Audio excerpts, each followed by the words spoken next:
IMC laboratories and the pharmacies all over the country. Outside that, in the service of the church, there is an apostolate called the Knights and Ladies of St. Charles Tanga, and I'm currently the president. We be here every Saturday, every last Saturday of the month, to do spiritual recollections. That is, we go spiritual. These people have been here, they know what we usually do here. And then the second Saturday of the month, we do professional development forums where we train young people, youths on their professions, what they're supposed to do and all that. In the month of July, now that students are on holidays, we are running a marriage series called PRE-CANA, which is this that you're having. It's running for 4 Saturdays of July. We started last Saturday. We had different facilitators. They took us through. So last Saturday, in your absence, we had a couple taking us through their dating story, how they got married. It's there on YouTube. The links have been shared. If you need, please let me know, then we will share with you. We also had a doctor who took us through the medical tests that we are supposed to do before getting married. And I see 90% of the audience wasn't around, so I'll just give you a recap of what the doctor said as the social media team organized it. So in a nutshell, the doctor was saying, before you get married, before you actually, the position was, before you start any function, that is for child, you start anything, go to your partner, okay? Go to any medical center, a hospital, and do the following tests. Do HIV, do blood group, do sickle cell, do hepatitis B, do, I think there is syphilis, and I think there are 5 or 6. Now, the purpose is because the reason is as why we advise that the doctor was advising that you're most welcome, that we need to do these tests early. The reason is this: what people do these medical tests when it is a month or 2 or 3 weeks to their wedding. After you've spent a lot of money on introduction to Chala, you've proposed, you've taken out the person. Now 3 weeks to the wedding, what if you discover that someone has HIV? Do you cancel the wedding when people have already contributed? It's difficult. Okay, you can cancel, but it is what? It is very difficult, okay? If you discover that both of you are sickle cell carriers, it is very difficult to cancel the wedding, or basically, in other words, the earlier to do the medical tests, the better, okay? You can start there.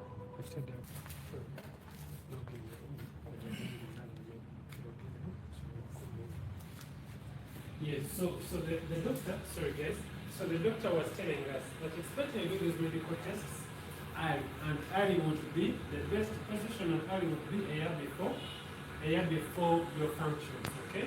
Or actually for us, we suggest that before you start saving for these functions, before the proposal, before the puchara, go and do the medical tests, so that you know whether your partner is a carrier, or is not, or whether it's you who is a carrier. The reason as we are saying this is because we've known of people, personally I know of a couple, that my best, very good friends of mine.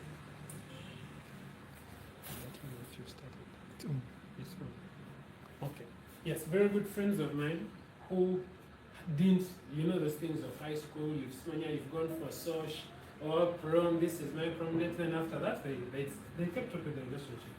So they had children, and if you were here last Saturday, the facility was telling us that if both of you are carriers, like you and your partner, there are 25% chances for every child that you give birth that they may have the sickle cells.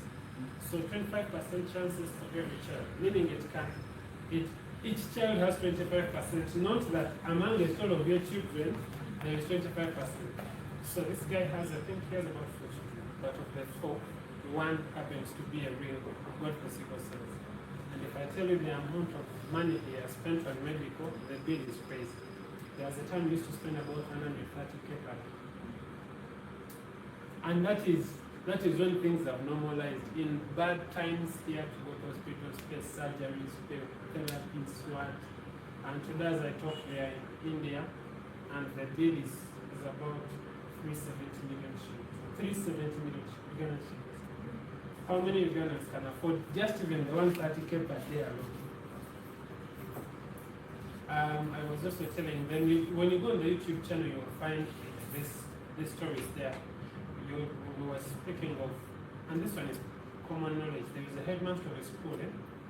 They say that man lost 7 children.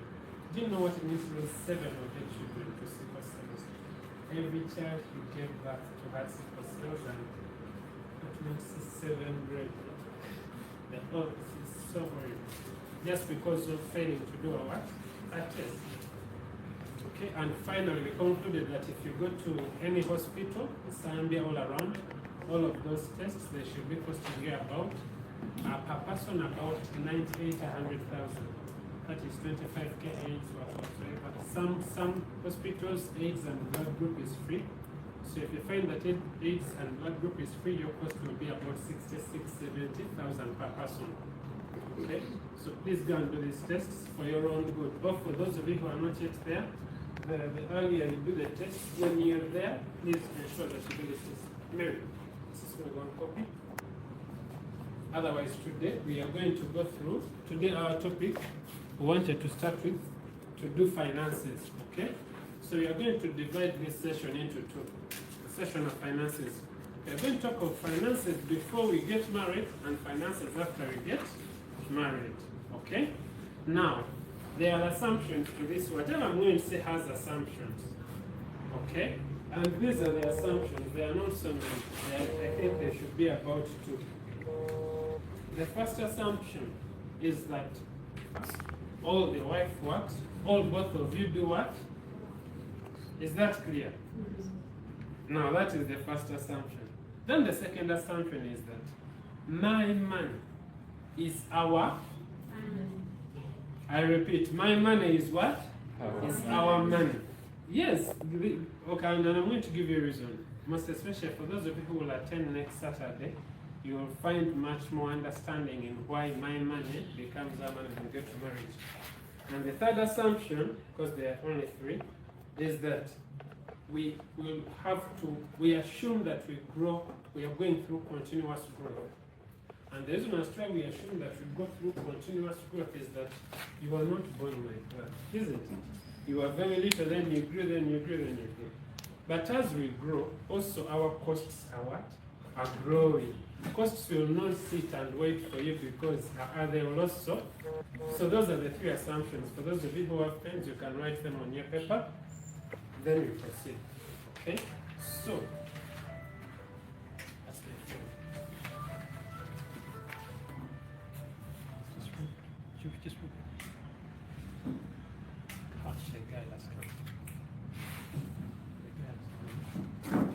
Yes, so the presumption we are having is that now, okay, those are the assumptions. So we are going to do something. We are going to go through our budgets for the marriage.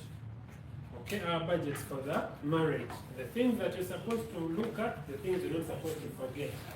And we are going to start with one position, the marriage. Not the wedding, but the what? The marriage first. Okay? Before we talk about the wedding, the marriage first. Now, that is the second page. If you've open the second page and we'll go through it together. Are we there? Second page, we'll go through this together. Yes, can I request you silence our phones? Because, yes. The second. Okay, so we start. We go through the first area. If you see part 1, marriage preparation, okay? And this is the marriage budget. This is the proposed budget for the bride and groom, wedding date, month, and year. You will know your dates and your years, okay? Now, we start with the items. We have the items, we have the quantity, we have the unit cost, the total cost, and the subtotals. We go to our chart. I'll be a little bit in summary. You guys have the details, eh? We look at our, now guys, secondly, these are my own computations based on an average young Ugandan. Okay, some of you will have much more money, some of you will have much less money, but these are just average. So you can look through and see. So we look at the church. For us, we've estimated that church will cost you 400,000 church fees. Those fees that we pay the church, right? If you go to Munyonyo, they are giving it to you for free. But me, I'm saying average, you've not gone to Munyonyo, you are around. We go to the rings, we expect that you will pay about 500K for your rings. That is for each ring, and that's a pair we're estimating 1 million. Because it makes the marriage, right? Now guys, when I say marriage, I mean the things that make a marriage, not the things that make a wedding. Those are two different things. We're also going to look at the wedding, but now we're in the marriage. You will need the choir. Isn't the choir fee around 350K, 500? You will have to offer a flower to St. Joseph and the Blessed Virgin, isn't it? We've estimated about 50K, right? We've looked at the church decoration. That's because it is a marriage. You want your church to have some beauty, isn't it? 100,000. Then we've said you will go for order of mass. Now, here is the issue about order of mass. This order of mass, because we are looking at a marriage, keyword, a what? A marriage. We are saying, because it is a marriage, and I'm going to show you the difference between a marriage and a wedding. We are estimating that in church we are putting order of mass 30 booklets. Why? We are thinking the choir will be some 15, and us, the mogole, the matron, the what, your parents will be another 15. The what? The marriage. That puts our total cost. So basically we have churches 400, wedding rings are 1 million, choir is 350, offertory is 150, flower for Mother Mary is 100. So basically the total order of the church, cost of the church is 2.2. Is it so? It's what you have. Then we go to the dressing, because you'll have to come in the church when you're what? When you're dressed, isn't it?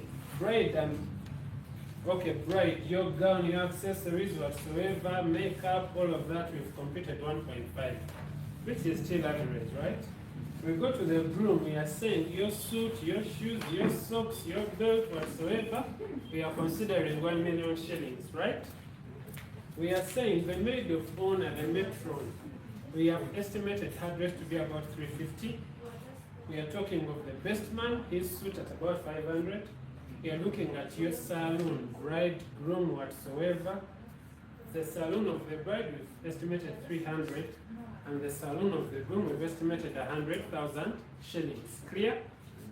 That puts our estimate for the dressing at 3.7 million. Is that okay? Then we go for, let me first go to miscellaneous, okay? Miscellaneous, because there will be those extra things. You may want to take your small family to a small hotel that, okay, let's have a small meal here. Because it is the what? The marriage, not the wedding.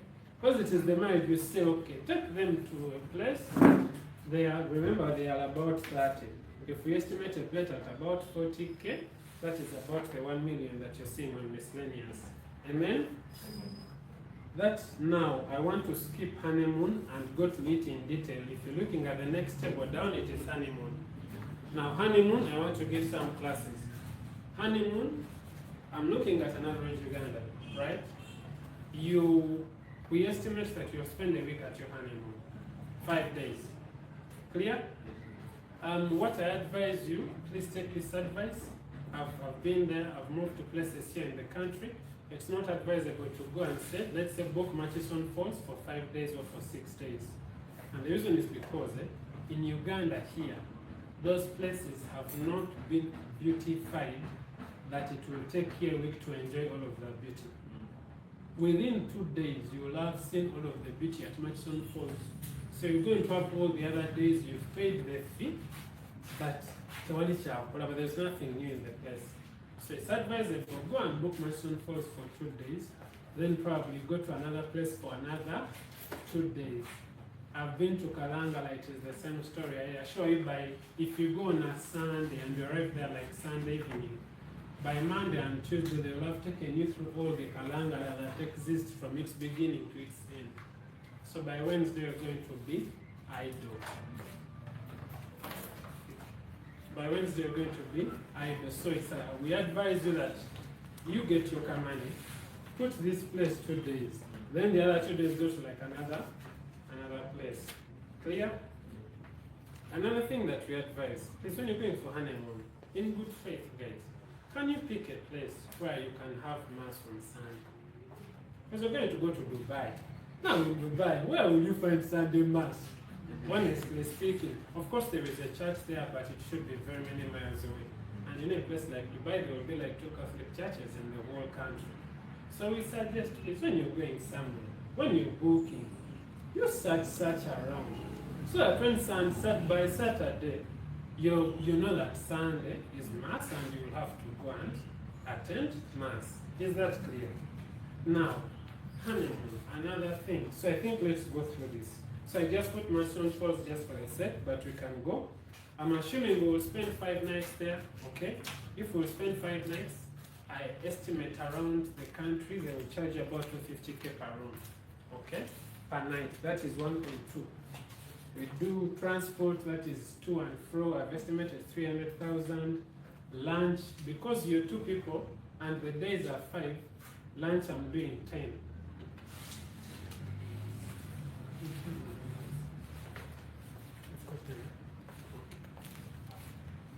Okay, so lunch, because you're 2 people, I'm estimating that 2 people will spend 5 days there, the lunch is 10, isn't it? The same applies to the dinner, okay?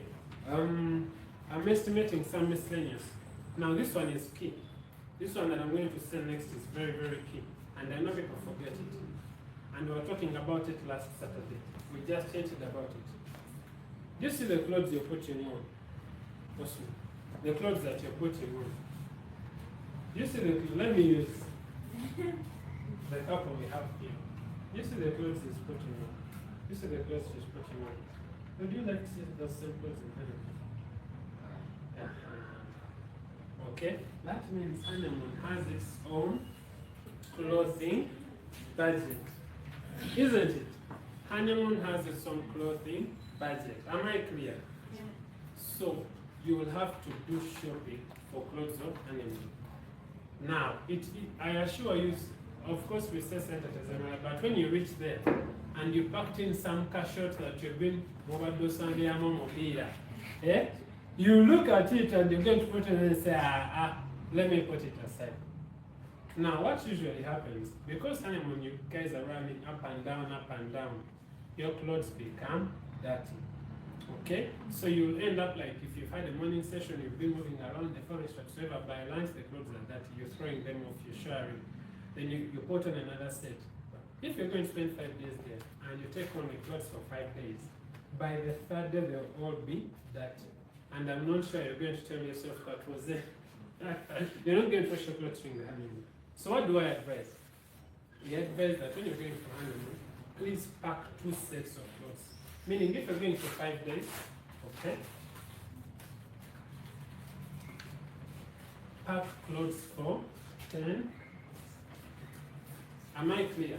So that when, as in you have a variety and you want to go into looking for somebody to wash in the same.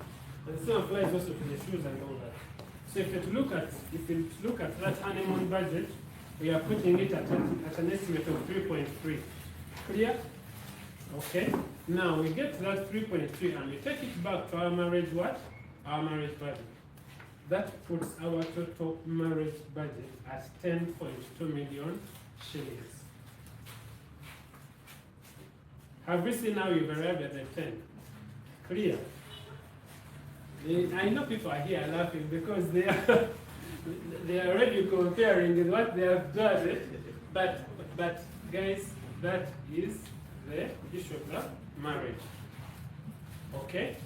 Now that means, and for me I'm looking at the sacrament, that with 10 million shillings, you can get what? You can get married very well. Am I clear? So we go to the next page, which is now the wedding. Okay? The next page is the wedding side. First we've been saying the marriage. But you can clearly see that with 10 million shillings, you can get married, go for honeymoon, and life moves on. That is if you don't have the money. If you look at the wedding now, everything is almost the same. except that on the wedding, now with this wedding, can I have your attention? The first assumption is that we are assuming, guys, all of these are assumptions, okay? Me, I told you I'm weighing on an average young Ugandan. We are assuming we have about 200 guests. The 200, I mean 100 are for the bride and 100 are for the groom. Clear? So, some of the things that will change on church, of course church won't change so much, are like the invitation cards and the order of mass.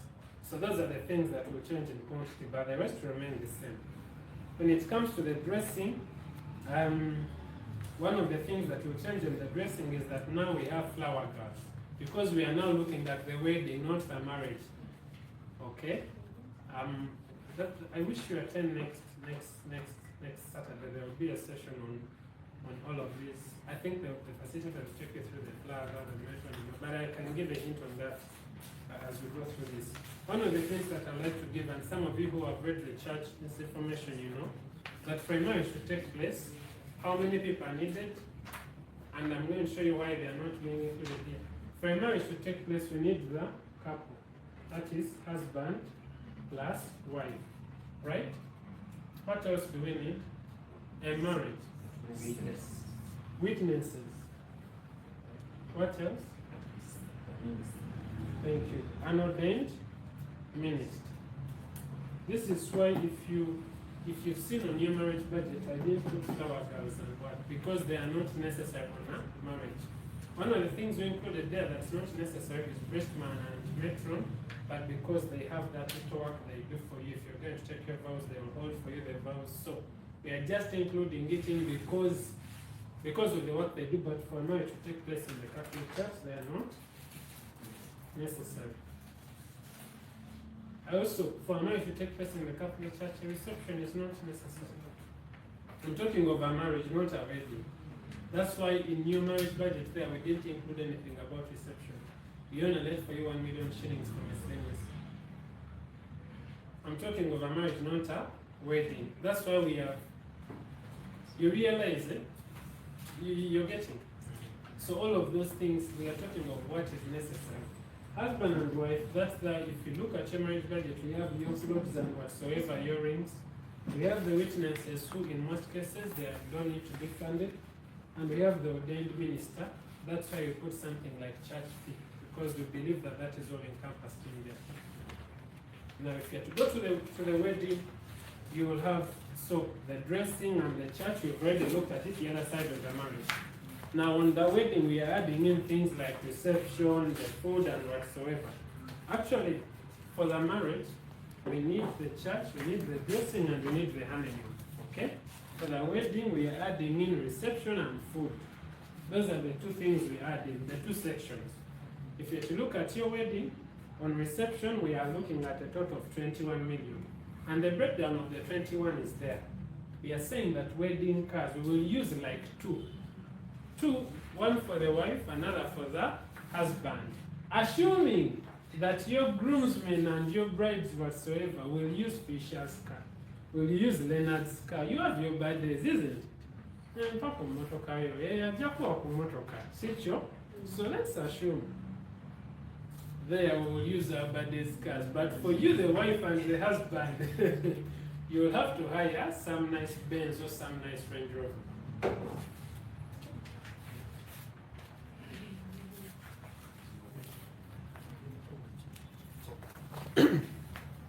Then, we've also put in decoration. Now, guys, you know the decor costs these days. They are so high, right? But we are estimating at about 10 million shillings. And those of you who have seen decor, if you've seen decor of 10 million, it's not the best, right? It's not so, it's usually average. Music and public address is 1 million. You're laughing. Music and public address, we're putting at 1 million. We are talking of the venue where they will charge us about 1.5, varying. You see, these costs vary, yeah? Depending on who you are. Generator, MCs these days, isn't that the fee they are charging? 800K. Ushers, security, then entertainment and bad. You don't want to be at your wedding when you're all there. MC is the only one talking. You want some music. So put a band, an average band at 3 million shillings, making our reception budget at 21 million. The Lord is good, and all the time, the energy is coming. You see how things really are. We go to the food. Remember, we estimated 200 guests, 100 for the wife, 100 for the husband. Clear? Food. Why am I putting 200? That we estimate some flukers. These service providers, Simanyaze, Sinai, no clear. So let's budget for them. Those are the extra 30 you see me putting in. And we're estimating that we'll get a plate at 20,000. The estimate is that you're going to bring Aunt Kaduka, who is a friend to your mother. He cooks the food from somewhere, then he gives you a plate at 20K. You're not going to go to Africa now, what? So we are presuming with the low level Uganda. Water the same, cake the same, beer, champagne, and whatsoever. The food budget being 8.3 million shillings. Our honeymoon remains at the 3.3, so we won't change that, right? And miscellaneous. This makes our total wedding budget of an average Ugandan, a young Catholic, 27, 28 years, at 40 million shillings. Oh, what is Kasuzekatia? If you've come from the center, I think the person who included it must have married around the central. In the central region here in Uganda, if you're going to marry a girl, they request that in the morning of the wedding, you go, your family, usually use your uncles, your brothers, or your friends, they go and pick her from her parents' home. So they take a matchbox, they take jerrycan of paraffin, and what else? Whatsoever, but there are those small items. Those are the ones we're estimating at 150K. 150K including transport, the paraffin, whatsoever, or fuel, depending on if that, because it's early in the morning. That's about 5 a.m. in the morning. Also, yes, ma'am. Thank you. This yes. culture actually is in all cultures across It's in the all country. cultures across. But somehow cultures have evolved to start downsizing on some things. Actually, in the Banyankore, a man is supposed, so long as they're going for the holy matrimony, a man is supposed to pick their wife from their parents' home a day before, and then a day before the wedding night. So usually the ladies sleep in a hotel or something. So when you're picking them, that's when you go with the same items that the Baganda take the next day. You go with some sugar, some cooking oil, and then the lady is picked. Usually it is your brothers, cousins, the few. They pick, and then she goes to the hotel, not to your home, not to your house. Maybe to a hotel, and then the next day you meet him, you meet her. But some of those things, cultures keep downsizing on them. But that it shouldn't appear strange if you go to a family, for example, and because I have an experience. My sister was getting married, and my mom was like, "You mean these people are not going to come and pick you?" And it became an issue in the last minute. Yet the other people weren't even planning about it. But when we talked to my mom, we're like, okay, it's okay. But something can come up. And for people who are deep-rooted in culture, marriage has so many small functions that in the future, in case it comes up, don't question its legitimacy. Instead, negotiate around on how it can become convenient for you. Wow. So some of you have been facilitated. That's why I'm married here. No, but okay, now I actually didn't know about other cultures, but yeah, I'd actually also skipped it, but it's already here. So I think, guys, you can see that we are for a wedding, for a marriage, we are looking at 10 million shillings. For a wedding, we are looking at how much? You look at the total there. How much? 40. Yeah. So you go for your thing knowing, isn't it? Now, the second part of this, let's see how to finance that. Basically, you're saying, okay, now how are we going to raise this money? Okay? Which is the next page. If you've opened the next side, the heading is financing of a wedding / marriage budget. Okay, how do we finance this? This is what we suppose. Remember, we made an assumption that the husband works and the wife does what? The wife works, okay? So one of the things we advise, most especially for you who have not yet started the process, or for you who are along the way, we are presuming, yes, all of these are presumptions, because we believe, first of all, you work, my money is our money, okay? So we presume that the couple will be able to save 1 million shillings per month. That means if the man earns 2M, or if the man earns 1M, depending, for you, you collect yourselves and you can raise 1 million shillings, okay? That is, and you can see the assumption, assume we save 1 million shillings per month, okay? Now, we are saying that you don't put that 1 million shillings in a bank or wherever. Take it to a unit trust. Okay, take it to ICEA, take it to Sanlam, take it to all these insurance companies, the Jubilees, okay? So they usually give you 11% interest per year, isn't it? For those of you who have them. 11 to 15. 15 is high. That's 13, but it's rare to get there. Exactly. It's just within It's that. 11 to 13. So now for us here, we're estimating at 11. Okay? So if you're to look, that means by the time the year ends, that is at the end of that table, we will have saved 12 million shillings. Are we seeing the 12? We are saying that that insurance company, if you do the computations right, they will have given us interest of 739,000 shillings. That means by the end of 1 year, we will have saved 12.7 million shillings, isn't it? As far as we can see, that money is enough to do the marriage. Remember, our marriage budget was how much? 10 million. Now we have saved 12.7. The 2.7 will help you start your marriage. That is to pay rent, because now you've been living in a different home and the wife has been living in a different home. The 2.7 will help you buy the furniture, pay for the 3-4 months of rent and whatsoever. Am I clear? We're also thinking, and I know I've not talked about the introduction and the kuchala. I'm saying, this is my assumption, guys. These are all assumptions, but for you, will apply them in your real lives. You will see how they fit in and what to remove. We are saying that for you, raising 12.7, and your birthdays, the Fishers, the Leonards, the Hillarys, and whatsoever, the contributions they give you, you use them on the introduction. In simple terms, I'm telling you, whatever you're going in, at least be able to fund one of the functions. Then whatever your friends give you funds the other. Does it make sense? Yes. Is it realistic?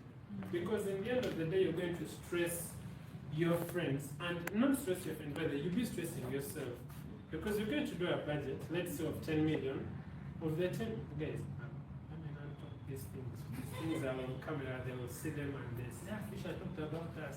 But we've done, and she can testify, there are lots of encounters we've seen where people are entering into their weddings without any saving. The guys fix the date that it's December, and you ask them that, okay, how much money are we having? They tell you, we don't have.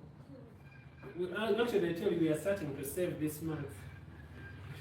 Meaning, to the beginning of July, they are going to save between July and December for a wedding of 80 million. Then it becomes, you start to stress us, man, everyone, guys, give me money, just give me money, give me money. So we're saying that, you know what, you go back, first prepare yourself, then your friends will help you on the other half. Is that a clear assumption? So that is, Let me ask you. yes please. Because there are, of course I'm not yet there, but there are some people we talk to and you find like after the wedding they are even in debt. So how feasible is an idea that, for example, one can do like a small wedding of 100 guests where you are sure? Of course it's complicated because we have network, we have work, we have done work. But some things we just need to understand. Because I have like a friend who did a wedding of 50 people. Even some of the closest were not invited, but we were okay. Because for us we discussed, we said I cannot go to a wedding and then come back with this. Let me just get my 10 million, know that it can do everything and I finish. So maybe it's something we also need to start probably about, not to do a wedding. There is one who did a wedding of almost 900 people and Yeah, you know what happens. For me, I say you choose you, but was wise. For us, we've told you, we've seen the competition, the marriage is costing us only 10 million. So the rest is according to the number of people you're adding. Those are things we will solve.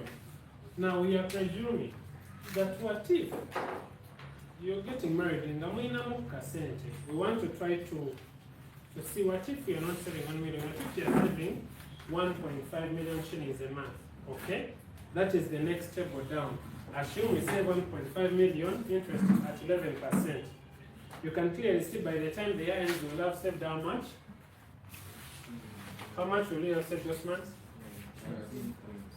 You're looking at the second table, 18 million shillings, right? That is on the table for additions. We are saying that at the same interest rate, the insurance company will have given you 1.1 million shillings. Clear? By the time the year ends, you'll have 19 million shillings, which is almost half of the other 40 million. Okay? That means if you had saved for 2 years, you'll have your full wedding budget, isn't it? You'll have your full wedding budget if you had saved for 2 years. If you have a lot of generous friends a lot, they can close the other half for you and also fund your introduction. I'm calling generous, generous I mean loaded. Some of you have parents in government, uncles where they can bail you out. Clear? So that is what this thing looks like that you're talking about. That whatever you're going for us we are showing you 2 things. One, what it will cost the book. If you can, the earlier you start to work out these things, you realize the marriage becomes smoother. Even many things become smooth. As long as you're still these battles of her, I'm not sure about you. And if you're not sure, make it clear that I'm not sure about you. Then you clear the things. I'll leave the finances before that marriage. Now you're going to go to the finances after that marriage. Are we there? Which is I think it's the second last page, if you're there. Which is finances in a home. Now, we are still making some assumptions. One of the assumptions that we are making, first of all, I think Hillary talked about debts. We are presuming, one of the things we advise, please don't get out of the marriage with the debt. So we are kicking out debts.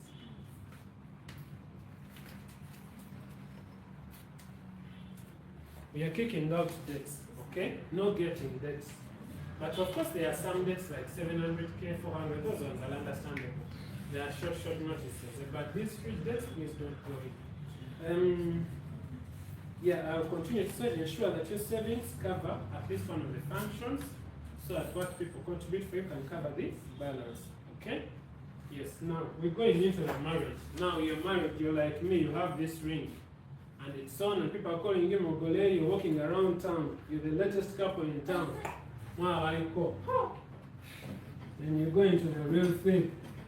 So you're going to have a glimpse of what this thing will be. Still, we make some assumptions. The first assumption we make is that both of you are working. Because you've all gone to school. Whatever work you do, you're working. We are looking at the husband and estimating. Okay, my estimates can go vice versa. It can be the wife in the position of the husband, but so the first one, we are looking at the first phase of the marriage. We are saying the first phase of the marriage is about the first 3 years of the marriage, okay? We are assuming the husband earns 2 million shillings a month and the wife is earning 1 million shillings a month, right? If the husband, assumption, if the husband is earning 2 million, the wife is earning 1 million, together you have 3 million shillings. Leave alone those TikTok videos where they tell you together you have 2 million. Here we are presuming together we have I know someone is in a hot seat, but it's okay. Together we have 3 million shillings. So I want to break this thing down to see how a couple can evolve, right? We are presuming 2 things. So the first 3 years of the marriage, you guys are fresh. You've gone into your home, people have given you gifts whatsoever. Now we start. We are saying that this is the wife, this is the husband. There are two things. There is one thing we expect from both people, and which was one of our first assumptions. We said that we estimate that both of these people are growing. Growing, option not growing, may not be the right, are developing. What do I mean? I mean that the husband may say, for me, I'm going to study. I'm going to go for masters, I'm going to go for a PhD, I'm going to go for a professional course. The wife may say, but for me, in my profession, even if you study, doesn't mean nothing. So we are presuming that for her, she's growing or developing, maybe in investment, she's buying, let's say, a plot of land. And what I simply mean is that of the money that the husband earns, he's using a portion of this to pay for his education, his masters, okay? And the wife, the money she earns, she's either the one paying for the plot of land, or we are using that money to pay for the plot of the land. So both sides are moving at a certain pace. Clear? That's why we are saying that of the 3 million shillings we have, we presume the husband will spend 850 on his education because higher education is more expensive. Okay? We also saying that the wife, so of that 3 million, we are putting 500k either for the plot of land we are saving slowly, or probably we got a debt to buy a land title, or we are putting in some investment. It could be deco, it could be whatsoever investment you're trying to do, okay? Depending. That is 500k per month and 800k for the school. The rest of the costs, rent, home, food for home, the cheap transport to work, and miscellaneous. Are we clear? When you look at that 500,000 where there is debt, investment, and saving, there is an 18 million I put on the side. 18 million, I mean that if you save 500k per month, in a year that is 6 million, right? In 3 years, that is 18 million shillings, isn't it? I'm saying that's why I put that 18, that you now have 18 million shillings at the end of the 3 years. We also presume that at the end of the 3 years, the husband is done with his masters, and we also presume that he has his paper, as you have, if it was a land title, we have the land title there, and the master's degree. Okay? If it was savings, we have our savings of 18 million and the master's degree. Okay, actually, if it is savings in a unit trust, you have 18 million plus the interest they will have given you. So you'll have about 21 million or 22. Is that clear? Okay. Now, that is what we can say the first 3 years of the marriage. You're staying in a home with your one child, the home you're paying 450k rent, around Nansa now. If you're to go to maybe Chanja, simple homes, not so high end. If we are talking of Gayas around there, you're renting around, not high end. Even the food, the 500,000 home, I think it's enough because you have one baby.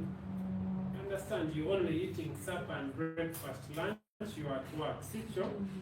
The transport to work, 600k, that is 10k for the husband, 10k for the wife.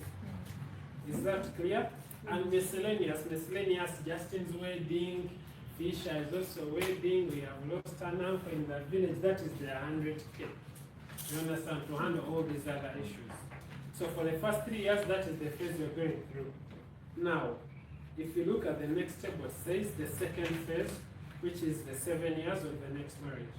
Now, we assume that after the first 3 years, the next phase, you have your master's degree plus your land title. We presume that when you get that master's degree, even if it's not a master's degree, experience of 3 years can earn you a promotion. Or a better job elsewhere. So now, we are now advancing. The investment of the masters, the 850k, has now enabled, plus the experience of working for 3 years, has enabled us to make another job, right? Now, the presumption here is now the husband who was studying or the wife who was studying, depending on who was studying, has a job now of 4 million shillings. Clear?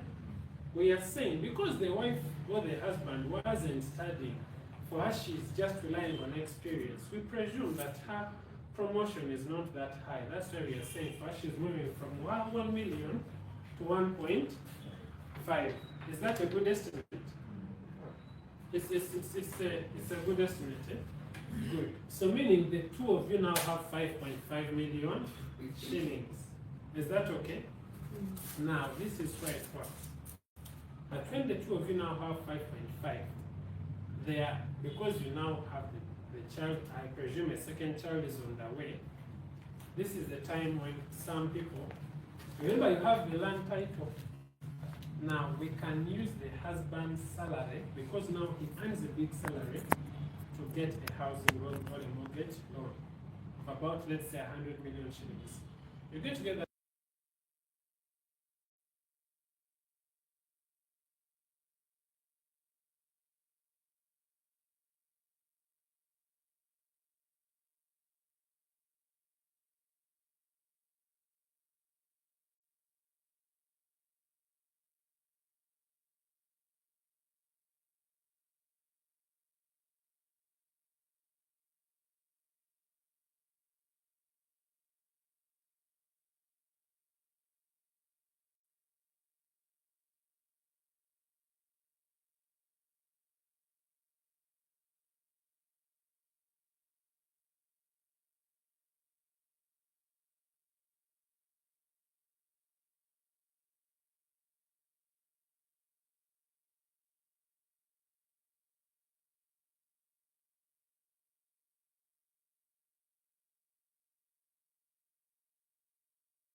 Of you can testify to me that within these 7 years, which is the second phase of your marriage, there is at least a promotion coming in, isn't it? There's a promotion. The one who was earning 1.5 will probably go to 2.5. The one with 4 million will go to 7 million. So you'll be able even to now use that extra money to buy the car. Because now you have children, you have to go to church, whatsoever. So you need a car to take you to church and all that. Is that understandable? We go to the last page, which I call home economics 2, which is the same as the second last page, but the difference here is now this module, this second one, applies depending on the way you know your partner. I'm bringing it because some couples use it. Why am I bringing it? Because in this first model we've seen, we realize that the wife earns and the husband earns and they put their money together. Okay?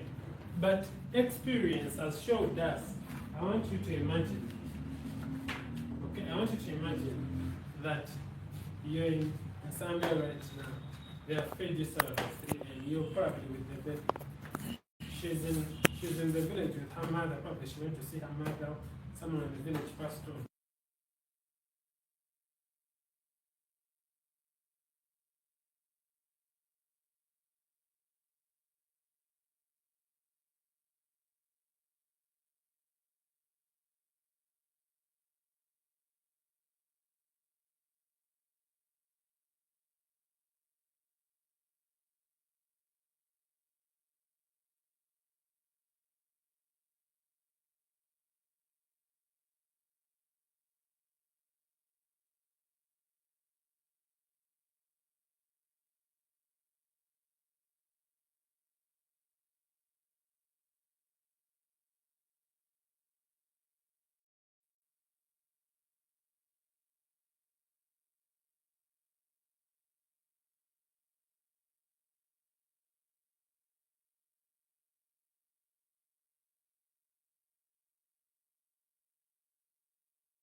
Okay?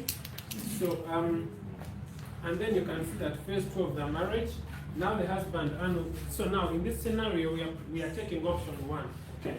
Just for understanding, we are taking option 1, where it is Option 1 is telling us that it is the husband studying and the wife is the one saving for the investment.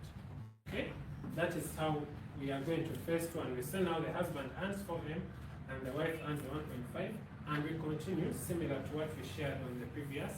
Basically, this one is a change of how we pay for the fees, but the expenses are the same, because looks like home economics too is the reality that people don't first put their money together, then they spend. People looks like the husband earns their money, they will pay for whatever he has to pay to sustain the home.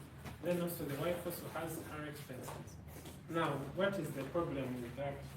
Well, that's why I made it last. Initially, I wanted to make it fast, but I realized there is a problem. When this marriage gets a problem, I'm assuming you second year, you start to argue or you start to fight.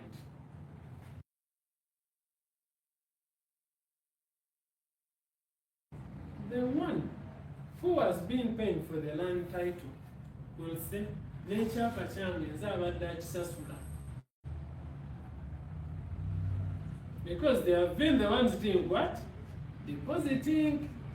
So by the time the land title is done, they are likely to put the title in there, not the names of the husband and the. Because you guys have been what?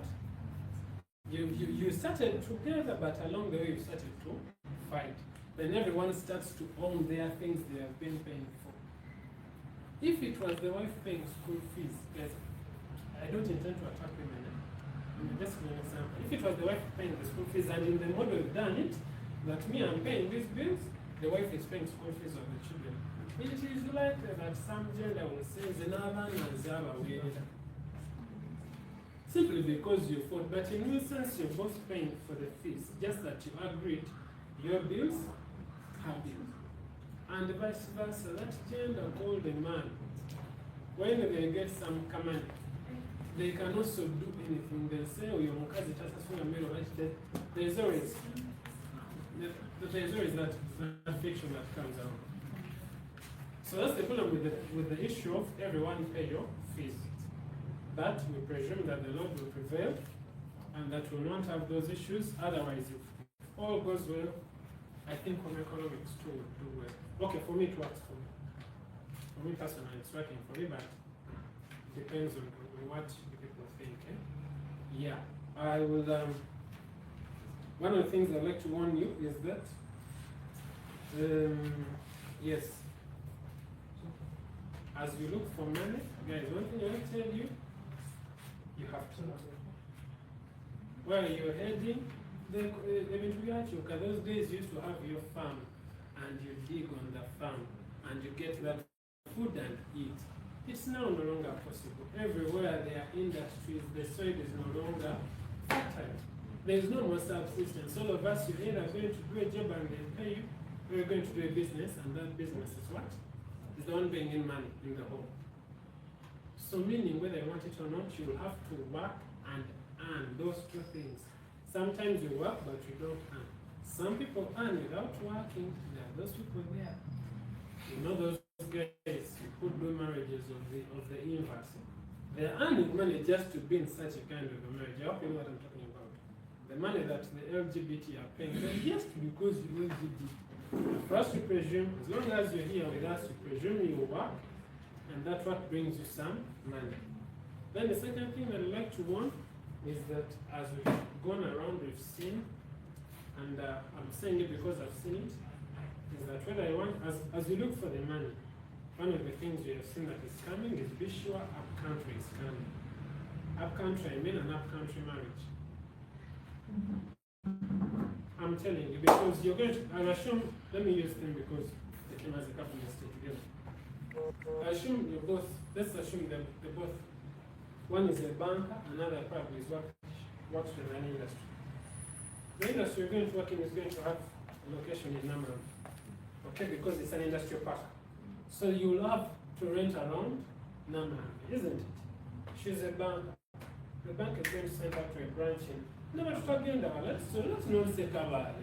Let's say Nabingo. The traffic jam between Kampala and Nabingo And you who is here in Nama, they will tell you, man, it's not worth it renting one. I'm just using, I'm not talking of Kampala, sorry, Kabali and whatsoever. So in all this work that you're doing, I want to tell you, Upcountry will come knocking. This one I'm telling you because I've gone through it. And I'll give you my story. For us, we got married in 2020. We had our first child in 2021. In Feb 2020, so my wife was working around here. She's a quantity surveyor, me, I'm an accountant. We were both working in Kampala. Actually, we were both working in Tinda. By the time we got married, I was working on Stretcher Road. She was working around Kampala in the hospital. We live in Kiwanga.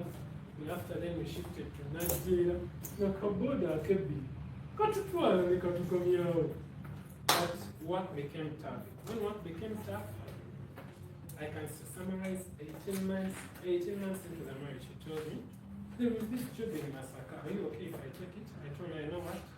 You've lost your peace. You're all worried about your job. If it comes, go. She went, she applied, they gave her the job. She shifted to Masaka with the baby. Yeah, I stayed here in Kampala in Nigeria. I even shifted the home. We were paying, I think, $650. I went to a lower home of $500 because I didn't need the home of $650 when I was at home. But where she went, they multiplied her salary times 2, which she was earning here in Kampala. Me, I stayed here. I tell you, life moved on well. A lot of people were worried. You guys, just 1 year into your marriage. I moved on. Little did I know, 2024 came. I was also tired of work. A job came where? Those of you who know where I've been working, where? Kiryandongo. I had to also go to Kiryandongo district. I think they increased my salary by about a million or two. But it was also even of a higher position. You see, there's such a rise. It came with a rise in position and a rise in. So I had to go. So my wife is Masaka, me and Kiryandongo, I told us you guys. Either something is wrong with this marriage. There is something good yes behind. No, for us we were like, you know what? Things have happened. Let's take it on. Little did I know. Now it's 2 years, I'm back in Kampala. So I went to Kenya in 2024, 2026, and now going to job here. You see now we have started to. We've known of people who have flown to US, Tanzania, Rwanda to work there. We see they're telling you these things are coming because the world has changed. We have to work. But all I can tell you, it depends on your person. If you know your person loves Nyash so much, you know. You study your person, you know your people. Study them well and choose what fits for you. For me, I trusted my wife, she used to trust in me. Very well. And one thing that I want to tell you is that most people discourage it. But I tell you, those same people who discourage it end up also doing it at some years. In other words, this finance thing, it's biting couples a lot that people have to make decisions for the sake of the finances. Questions?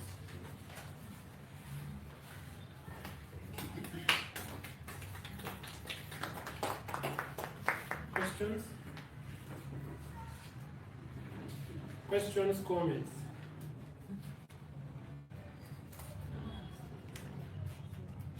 Yes, Profi, you have something to ask? Yes, Osman. Just like the main difference between the marriage and like two parties. Like today, if one happens, the other one doesn't need to couple, they can Good question. Ask different things. Good question. The difference between a wedding and a marriage. First, now we are talking from the church perspective. The church that brought these marriage things. From the church, okay, let's understand these things. Even when you go back to our introductions, you realize they are the essential things, then there are things we have added because of the massacre and the fun. So for us, we are saying that the marriage, in its initial sense, ideally shouldn't have the reception bit. It is added for the sake of the fun and the glamour and the pomp and whatsoever. Okay? That is what then it becomes a wedding. You're getting me. So the marriage can happen without the wedding. But of course, we like this, guys. It's not that I'm saying go to. If you want, if you don't have money, if you want, you can go to church. They will wed you even without mass. I assure you. Those of you who have seen examples, you've seen a lot of them. They can. I know of one that happened. The priest wedded them from the sacristy. They came. They went for lunch hour mass. They attended the mass. After the mass, they went to the sacristy. They made their vows. I think when we were writing this thing, next Saturday, the facilitators will take it. For a marriage to happen, all you need is the minister, the couple, and the witnesses. And what makes the marriage? Who knows? The vows that you make. The facilitators will take you through the vows that you make. Those are what makes the marriage. Yeah, of course they added this ring as a sign of love, but I think even in economies where people cannot afford the ring, if I haven't mistaken, we can read it. It's one of the things that can be skipped. I think. Yeah. It can be skipped, right? Yes. Because some economies cannot afford the ring. And we can't say that the ring is what's making the marriage. It is your vow to this person. So the marriage can happen without some wedding. But please, if you have some come and we have birthdays, please do the wedding, invite people, as long as we can afford.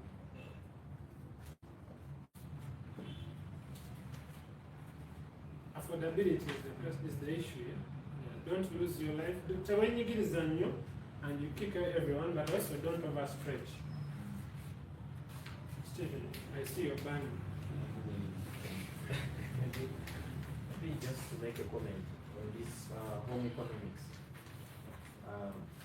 the element of pressure from friends, from other married,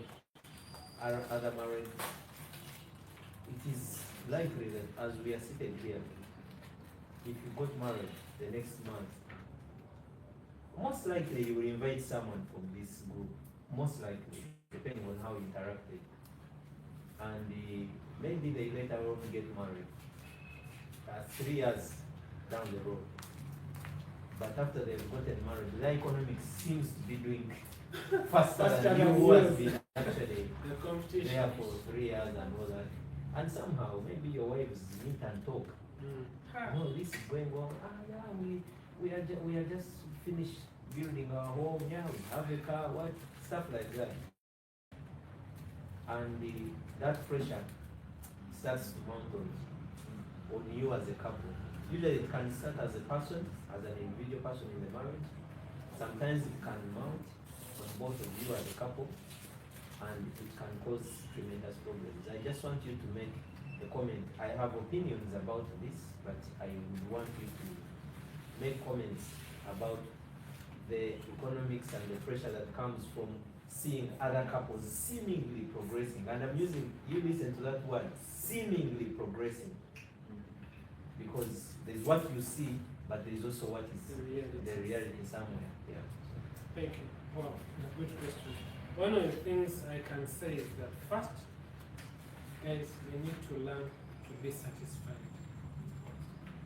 You need to learn to be satisfied with what you have. Because in the end, you're going to become, that is how people are ending up doing witchcraft. That is how people have ended up becoming LGBT, because they have failed to appreciate the 200, the 400, the 600,000 shillings they are what? They are making. That is how people are ending up cheating in a marriage. Because they are not satisfied with that little that you have. Guys, if you know you earn little, please also manage your expenses. Do not compare yourself to other people. That is the first thing. So be satisfied with what you have. Then the second thing, this one, because we are talking out of experience. You will look at justice. We know people, guys, we know people who work out of campus. The first job they earned was 2.5, we were earning 200K. We literally said, well, you see them they can't be earning 200 when this person is earning 2.5. We got out of campus at the same time, and we think, I think I'll never catch them. For me, I've given up. I tell you, things turn around in the next 4-7 years. You reach a point, you reach this person now earning the same salary, and then you even go ahead of them. For me, I've seen that thing live, and I'm like, wow. So you look at a couple, they are doing so well, they are putting up all these things. First of all, you even don't know where they are getting that money from. Yours is genuine money, theirs is not genuine money. Then the second thing, you be patient. Remember, our assumptions were that both of you are supposed to be what? Developing, growing.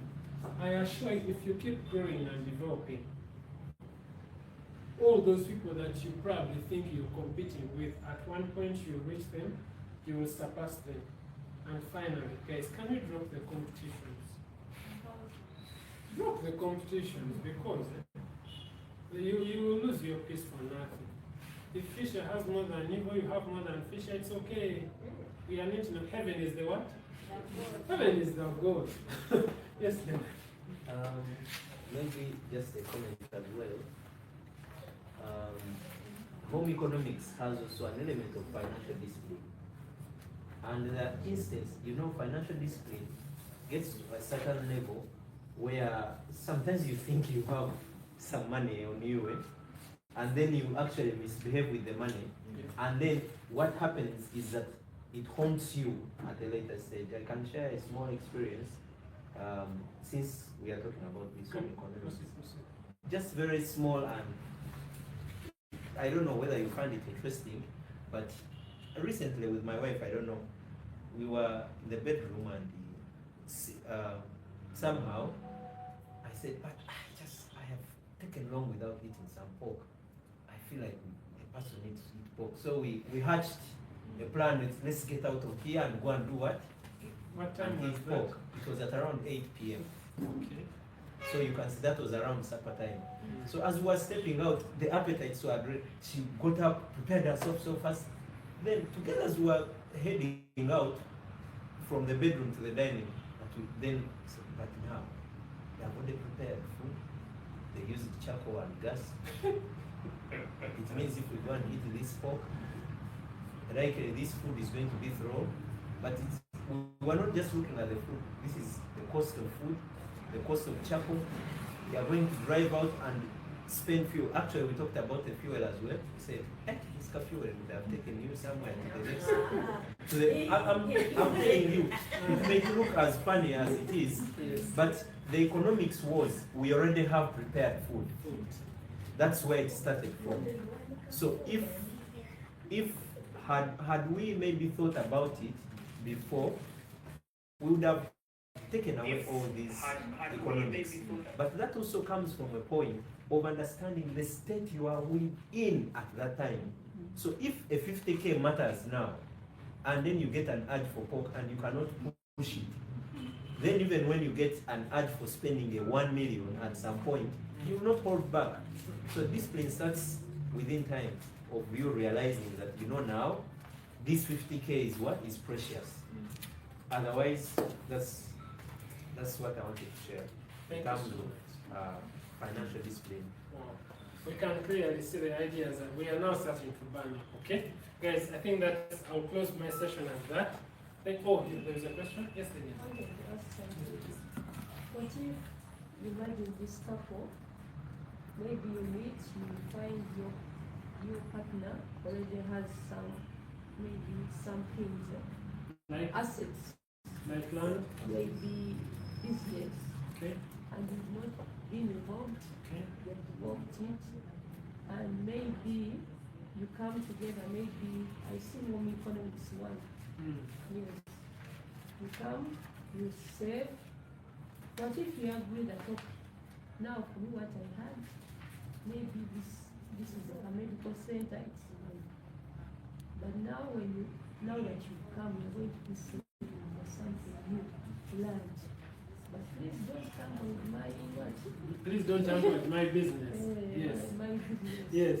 And My pharmacy, my clinic. Okay, my clinic. Yes. Then we save 3 years. Yeah, we have the credit really work on with the other partner at one time said, also I want your hospital. Yeah. Can you really agree? Can that couple work? Can it really work out? Yes, it can work out. It can work so well. I think we've also seen a lot of couples who do that. Sometimes you meet these guys and the chick, they have already established themselves. They are those couples, eh? The man already established himself. He doesn't need a lot of your additions. One of the things we emphasize is that the moment you're married, you become, let's not lose that. You become two, now become one. So the other, of course, management is a different story. The management of the hospital is a different story. But the ownership is, you now both own it. Yes, someone is a better manager, but you both own the hospital. So it's very okay, it can work. Someone can establish themselves before they meet you, and when you meet them, you can serve together for the one thing, the land, the other asset, the other business that you want to do, and the marriage just move on. But the issue is that that which you save for the land and this pharmacy or hospital or clinic are now owned by Mr. and Mrs. Mugazi or Mr. and Mrs. Lubiongo, Mr. and Mrs. Damoria. Not that this, once, okay, I'm saying this because I know where she's coming from. She's coming from the divorce. When you're divorcing, they say, what did you bring in the marriage? You brought curtains, they give you your curtains. What did you? You phoned me in my business, and yeah, we've seen those stories. But here, because we are Catholics, we are teaching you from the position of our faith. Okay, from the position of our faith is that two become one. So the moment you tie the knot, the ownership belongs to that one person. Thank you. Hillary? Thank you, Fisher. After Hillary, we'll take one more It's question. very Go for the interesting, second the session. discussions that we are making. Her point got me interested. In the law, it may not be there, but from an economics point of view, I feel that it's really unfair. Even if someone did not bring that clinic, it is something that at the policy level that can be taken on. But I think it is wrong for you to say she has contributed nothing, because we can look at the growth from when she came to where we are. Because you see, these women, their work may not be paid at home, but the environment there is what determines how far you go. I want to add on that. So that one is something that really, even economists don't have a way yet, but we feel it's something that must be looked into. When the home is bad, you certainly want to go far. But otherwise, the discussion is very interesting. I just invite us to also keep God at the center of the marriage. Because I am not married, but I have been in the ministry for long. So I have also seen marriages where problems come because you don't want to listen to what God tells you. You feel because you are the man, your woman has nothing to say. And yet sometimes God saves us through these people. I am dating and planning that soon I get married. But when I was choosing my partner, I was basing on what I had seen in some marriages through prayer. When we pray, what we find. So I said that for me, I'm not going to look for a partner. So I went to the Blessed Sacrament, and the Lord Himself said, I am going to give you a wife. That is the voice that came from the Blessed Sacrament. I said, Lord, no, I don't want a wife. I want a job first. He said, I will give you a wife and I give you the rest. Okay. So even through the dating process, I kept seeing her not as a girlfriend, but as a wife, because I was not told I'm giving you a girlfriend. I was told I'm giving you what? Wife. A wife. The wife, yes. So along the way, my girlfriend is a Protestant, but I think by God's grace she is so much into the Catholic faith, and I think God has somehow gifted her with some.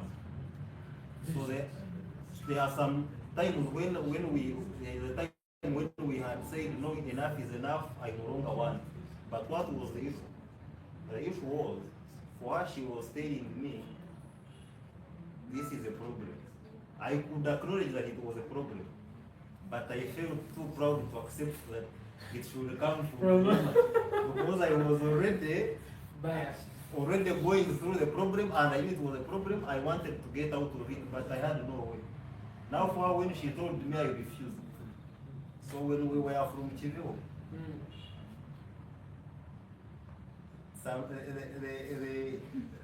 I was guided that the anger you see in this woman is not from her. I am the one using her to warn you. You do not want to Listen. listen. So let us. So when you are already married, love the woman you have married. But before you go there, if you haven't gone there, go and ask the Lord. If you give him that privilege, I can assure you that he's going to give you a woman who should take you to where God wants you to go. So listen to them. You converse. Don't just say I am the man. Yes, be the man, lead, but allow what also suggest, because you don't know. Sometimes what she suggests is what takes you to the next level. Yes. Thank you so much. What's mine? Yeah, the last question. Okay, my question is on marriage, like when you are preparing for marriage or wedding, like is it always a culture, it's something good, that even you can fund your own marriage or wedding, that you have the money, but is it always necessary that you have to request your friends, family to contribute? Of course, the lesser the stress, the better. For me, the less stress, the better. If you can fund 100% your wedding and introduction and your child, wow, and invite me for that wedding. I would like to sit there and know that man, we didn't have to go through stress, so you can fund your wedding 100%. But of course, with this economy, we know that it's not that easy. That's why people are going for by days. Our only argument and what we've discussed here is that people are now throwing the 100% burden to their friends and not contributing anything. That's why with this mathematics, we are telling you at least raise half, and you're showing you how to raise money. Thank you. Guys, I think we call it a wrap. We go for second session before it's too late. Thank you so much. May God bless you.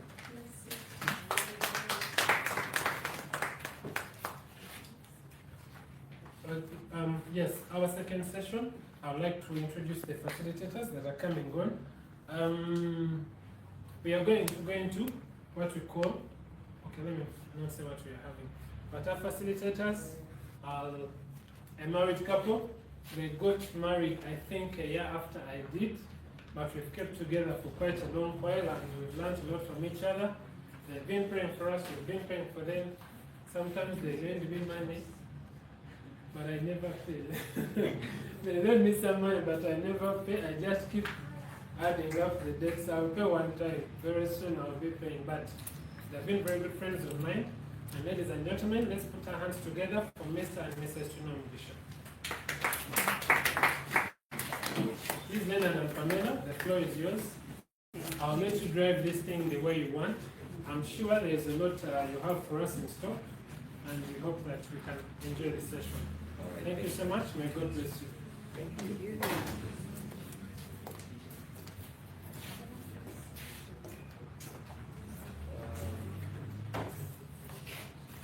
Where's the network? Good morning, ladies and gentlemen. As she's preparing herself, my name is Pilom Shalena, and my wife is Gavas Pamela. We've been married for, I think now in March we shall be making 6 years. Just a simple story of how we met. We met in St. Augustine, Makerere, and I think I was in my 4th year, and she was in her 2nd year. We used to do a lot of ministry in CCR. Some of you know CCR, Charismatic Catholic Renewal, or vice versa, Catholic Charismatic Renewal. So I was active in service. And one of the fateful evenings as we were ministering and participating in fellowship, when the facilitator said, close your eyes, when the rest closed their eyes, me, I opened the eyes.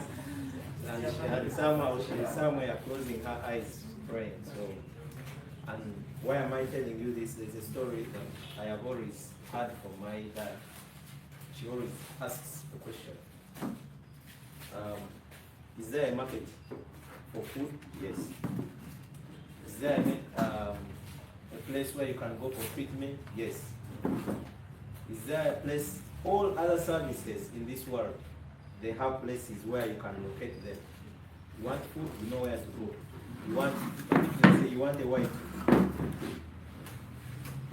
where do you go? Is there any place you can go and buy or come home with a wife? The answer is simple. Everywhere is a potential place to meet your chosen person. So I was glad I met mine from where? Around church. You have also had people who tell you, don't get a woman from the bar. Don't get, you can actually meet a very, I've had people who have met people from bars, but depends in what context and what setting.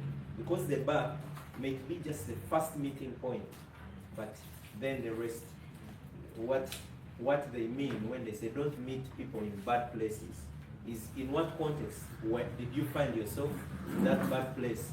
If you are participating in doing bad things and she was also participating in doing bad things, it's not advisable.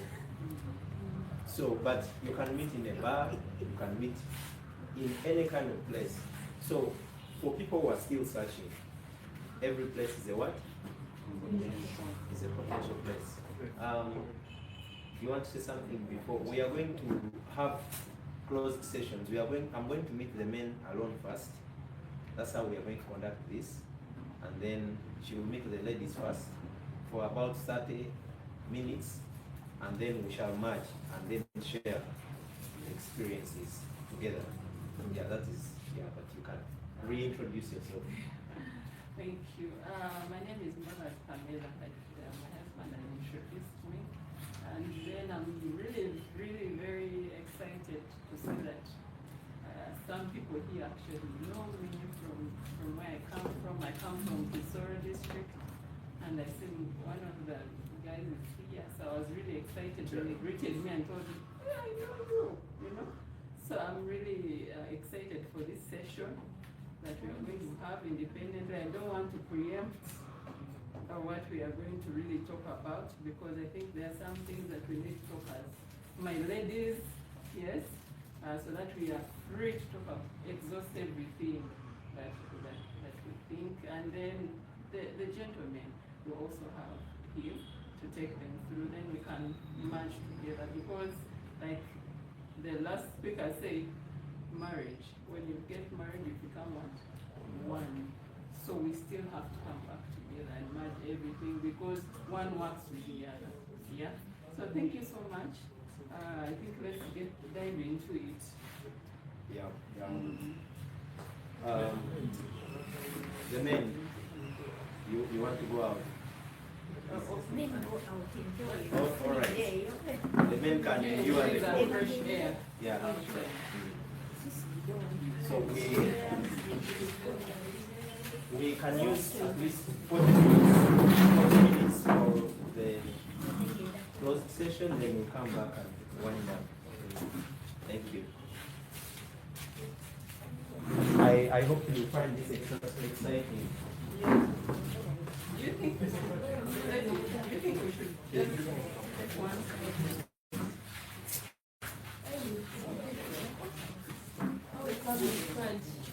Okay, yeah, please, let's get closer so that we have our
Why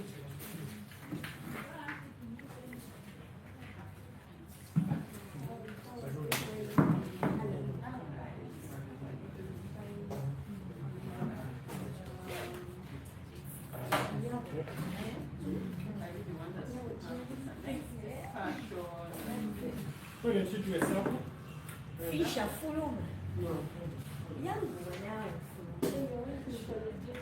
Fisha, yeah, Fisha, I fisha want together. to have the feel of all of It's okay, I want to go. Mgenda recording hiyo. Nothing, man. It can't live stream, can't live stream. It's okay, let's just record the session so it has a recorded session. We can do that.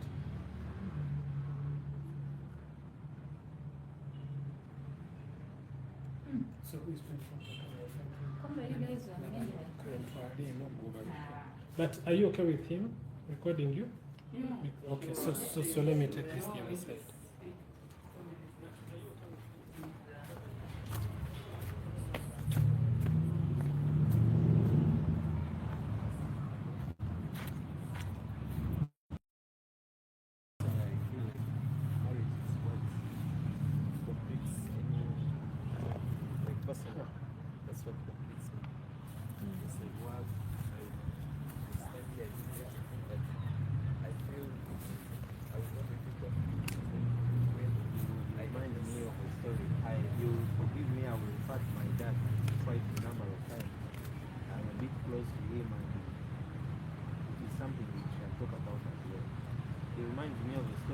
What they tell you when you're a child, when they ask you about how your life is going to be, you say, I want to finish senior 4, I go to senior 6, then I go to campus, then I get a job and build the house, then I marry.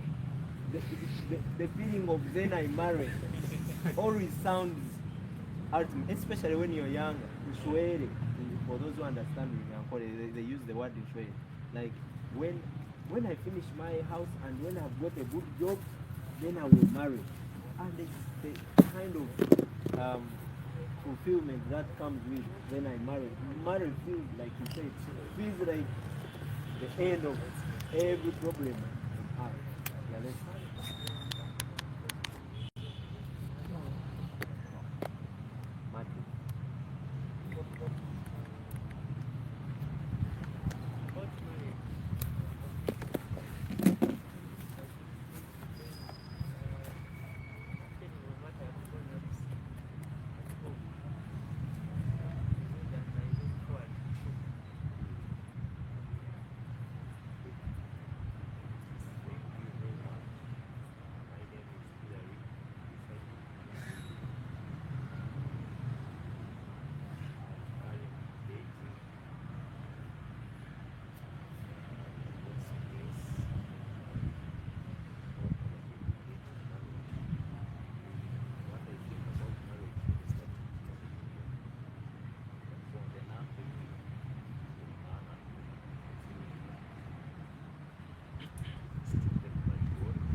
marriage, like you said, is a profession, it's a calling. So once you are in, then you must know what it requires for that vocation to be successful. And for vocation, vocations are not career. So you are not going to seek a promotion in a vocation. Vocations seek effort to perfection. I'm not saying they seek perfection, but effort to perfection. When a priest becomes a priest, every day they are working towards becoming a better priest. So you realize that when you describe marriage as a vocation, you're actually bringing in the element that you have responsibilities to do, and that's where our topic today is going to be. Yes, my name is Andrew. Yes, I've been dating for some time. The period on the same this group, I don't know. 5 years means you are been dating. You have been dating as much as I have been married. Yeah, sure, that is true. But yes, I should say. Have you been dating the same person or you've been dating? Okay. I think it's a different journey. What a question. Yes, because if you have been dating for 5 years, yeah. Yes, I've been constant. Hopefully, it's what is supposed to be. And I pray about it. Yes. One thing I should comment about marriage, I think marriage is a beautiful vocation, first of all. Yes. But it is a bit disciplinary. Yes, It's a disciplinary that is a very good I statement. think. Yes, and I think we have no power against. We can never choose. Humanly, we can never choose a partner. We contribute to the choosing, but we can never choose a partner as human beings. So it is God who institutes a marriage and chooses to be a partner. But then we just participate in that choosing. When there is a choice, then we fuel the choice as the humans. That's what I can really comment about this. Yes. Your name again? Andrew Con.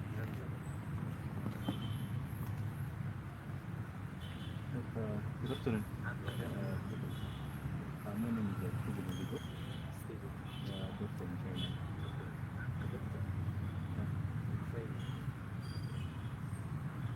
So my fear about marriage is really, I take it as a challenge. Have you experienced Initially, actually, I've been dating for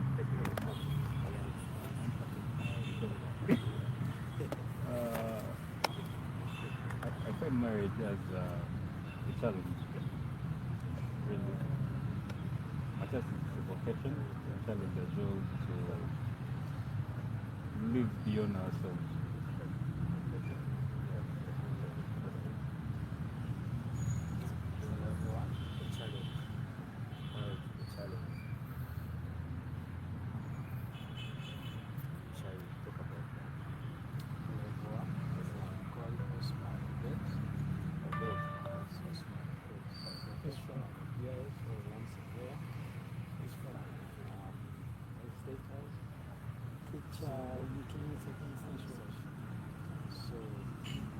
What I know about marriage is a commitment to that one person, that one person that you are dating or that you in your life. So, like, let that person reflect that there's a freedom that you have in marriage. What I know, like, so sad, the Catholic faith, they say you can't have sex before marriage. So it means once you have to go through the stage of marriage. But something that we are entered into, you have to be totally committed, because out of the 2 billion women on earth, we are going to choose one out of those women. So that means that woman is going to deny with her freedom to interact with these other women that you are afraid in terms of affairs. You need to be committed. That's what I know you have to go through marriage. So it's going to be a challenge, but one that you will have for the rest of your life. Yeah, that is very good, because I just really wanted to get this picture. So let's have a look.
very glad that in your description of what you think marriage is, some of the things we are going to talk about this afternoon, someone needs to keep time for us, perhaps as one we should be kind of coming to a conclusion so that we don't miss out on the margin session.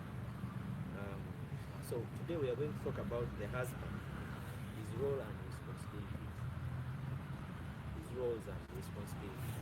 But in that topic, we are going to look at, I noted, medical checkups, your medical well-being. We are also going to talk about chest before and after marriage. Some people already were thinking on this and it made me really excited to know that some of you think, once you've given yourself to a spouse, then you leave all the trials that you have that you have made before. Then we are going to talk about leading the home in prayer.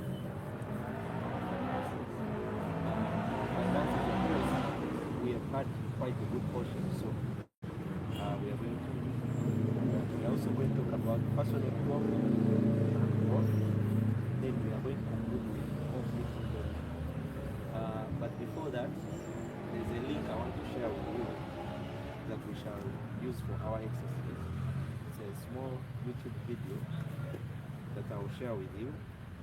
I don't know who can give me his number. I'll share it, then you just share it. I share it with you, Fisher. So, okay, you share, then I'll share it on the group. Eh? Okay.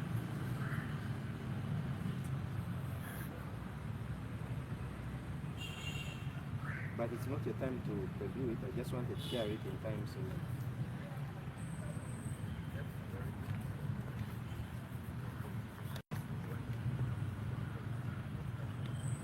that's why I was asking whether you have we had a projector.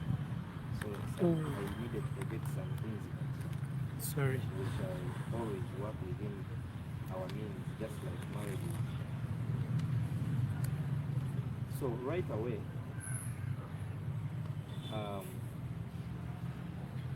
and this is supposed to be I am not an expert, but I have experiences. Oftentimes, men, and you have ever seen a man in love? When a man is in love, they actually make the silliest decisions compared to women. When a woman is in love, yes, sometimes they can make silly decisions, but they are more sensitive. Remember this, we are now talking in the perspective of husband. Women tend to be more sensitive to the way things are going. The more you lead her on and the more she falls in love, there's a certain layer now she starts to question herself. But when a man is in love, they tend to lose God. So you find yourself, for example, going into a marriage without thinking about critical issues like health. Now, the church is contemporary. I mean, has developed some contemporary teachings from right out from Pope John Paul II. Some contemporary teachings started to see way in the work in the church. The conservatism is continuously reducing. However, you know about those who know your Catholic history. There is a faction of Catholics who are still conservative. Recently, I think they even ordained bishops and the Pope was decreeing some excommunication. They decided to remain conservative. They are still doing things in Latin, everything. No, they are still using chants. They are still using, but the mainstream Catholic Church has adopted contemporary ways of ministering. So they encourage health checking. So, and there are essential things that you're supposed to check. I think someone who told us is in the medical part. I want to engage you in that. What are those areas that you think are essential? I'm very sure that other people will talk about these in the session, but briefly. So the short term, Short term and so for short term, for me, we focus on the HIV thing. Okay, you share then I'll share it on the group. The one that comes first. I think the others as well. Syphilis, gonorrhea, full-on chlamydia, and all that.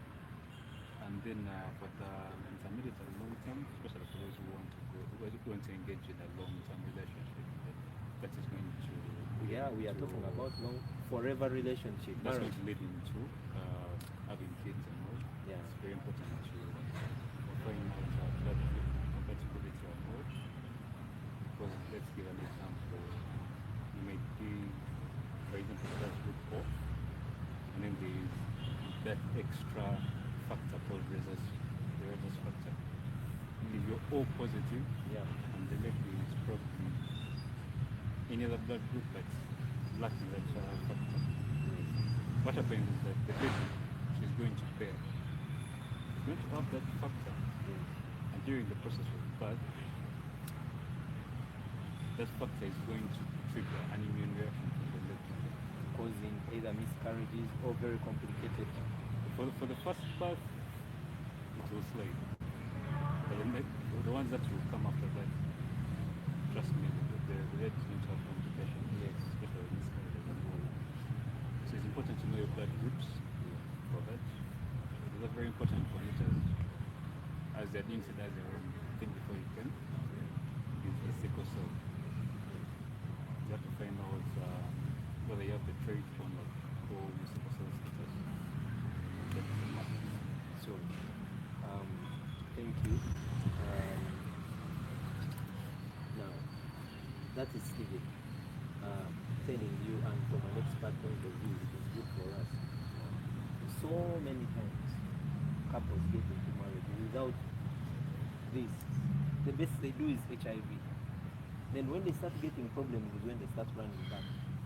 And the worst thing is seeing marriages dissolve because you, the man, did not take a what? Remember, we are talking about the husband. Now, you should know as a man that health problems, whether they are yours or they are for the woman, the keynote or key point you should take away is that these health problems become now family what? That is, if you can forget everything. And that, what does that mean? It means that even when you get married, you need to still actively make sure that the family is healthy. Amid discuss, we've had his testimony of how he's been struggling with health. I wouldn't want to push you to give us any testimonies or all that, but I am very sure that you can confirm to us that health ceases to be a personal problem as a man when you get sick, or as a woman, or as a child. You've seen families break over decisions of even which hospitals. Sometimes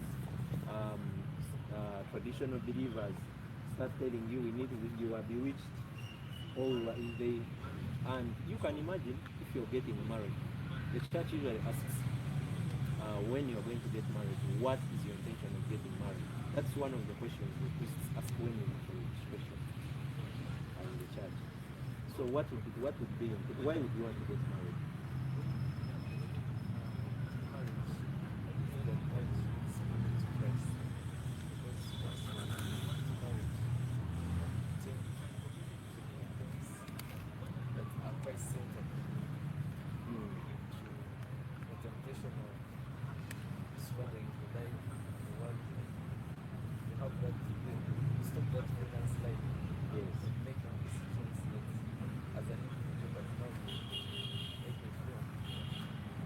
Yeah, I want to cut you short. Now, who else has just one phrased answer? So that we keep time. To have kids. Kids. Who else? Usually there are three answers that the priests are looking for. They ask you, when you say, oh, what they say, one is companionship, because you are looking for, you remember the biblical foundation, man shall leave what? Shall leave home and find, and the two will do what? And stay together. So they are looking for that answer. So I'm giving you, it needs to be clear to you as a man that you actually need this companion. That's what you were describing. But you are describing it in what? In quite a number of words. The other is to procreate, to continue God's purpose. The third one, Fisher, can you remind me? there's the other third, but it has skipped my mind. But for now, we can now move with the two. However, now, that's when they also ask you the second question. If you get married and you cannot have children, what will happen? So the prime reason remains the number one that we talked about, companionship. But that is where the health bit comes in. If you get married and you can't have children because of health reasons that you would have avoided as a man, now that is where the trauma, the stress comes, because you start feeling like you did not do what? Your part as a man. So regardless of how you fall in love on health issues, I want us to kind of brush on them like that, to know that it is an issue that you always have to have on top of your list. Remember, the Bible, when you read Corinthians chapter 6, around verse 19 and onwards, tells us that do you not know that your bodies are the temple? So how do you keep the temple of God just without minding? And remember now, when you marry and you become one person, it is now, I think, a temple with a tabernacle in it. It's no longer just a temple. So God's presence is in that union. So you must really take caution and mind about that. Now, let's advance talking about chastity in marriage and before marriage. I want to give you a list of some readings that you can do. But if there is someone who has a Bible here on the phone, you could read only one. But one is Hebrews 13:4. Then Ephesians 5:25. Then Thessalonians 4:3 and onwards. So, what does the Bible tell us when you read this? And please take it.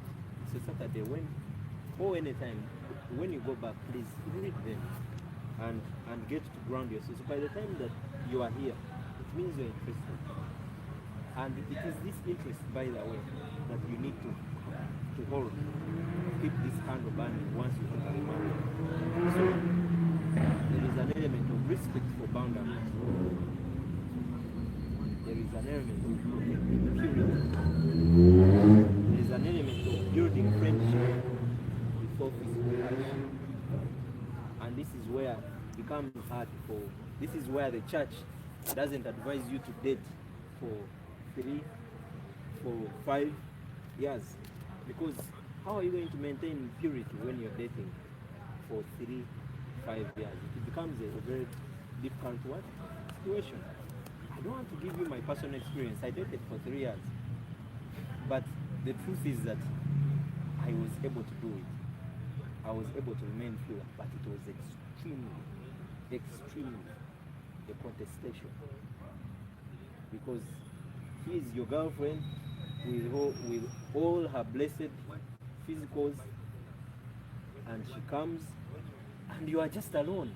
And by human nature, you have the gene of a man, which is like a hunting lion. You're like and she asks to use your bathroom, and she comes back from the bathroom and she's looking the way she's looking as she's preparing herself. You think that is an easy situation to handle? And what do I advise you here as a person from personal experience? Be active in ministry. That is, I'm not going to tell you that you can avoid temptation. Only one person is immune to temptation. God. Jesus. When you read the Bible, it is only Jesus that was immune to temptation. So, do you think you are so strong? So, my biggest advice on how you can always overcome the element of purity before marriage is for those who are not yet living and staying with their wife before the wedding. And this is not to victimize the ones who are actually living with their spouses. The key advice I give you is for you to be active in ministry. For me, that was the tool that I intentionally remained in. Every time you are in church, you remember that now I'm here singing, praising God. As you go home, she calls you, I'm coming over. And then you just remember that you're just from being filled.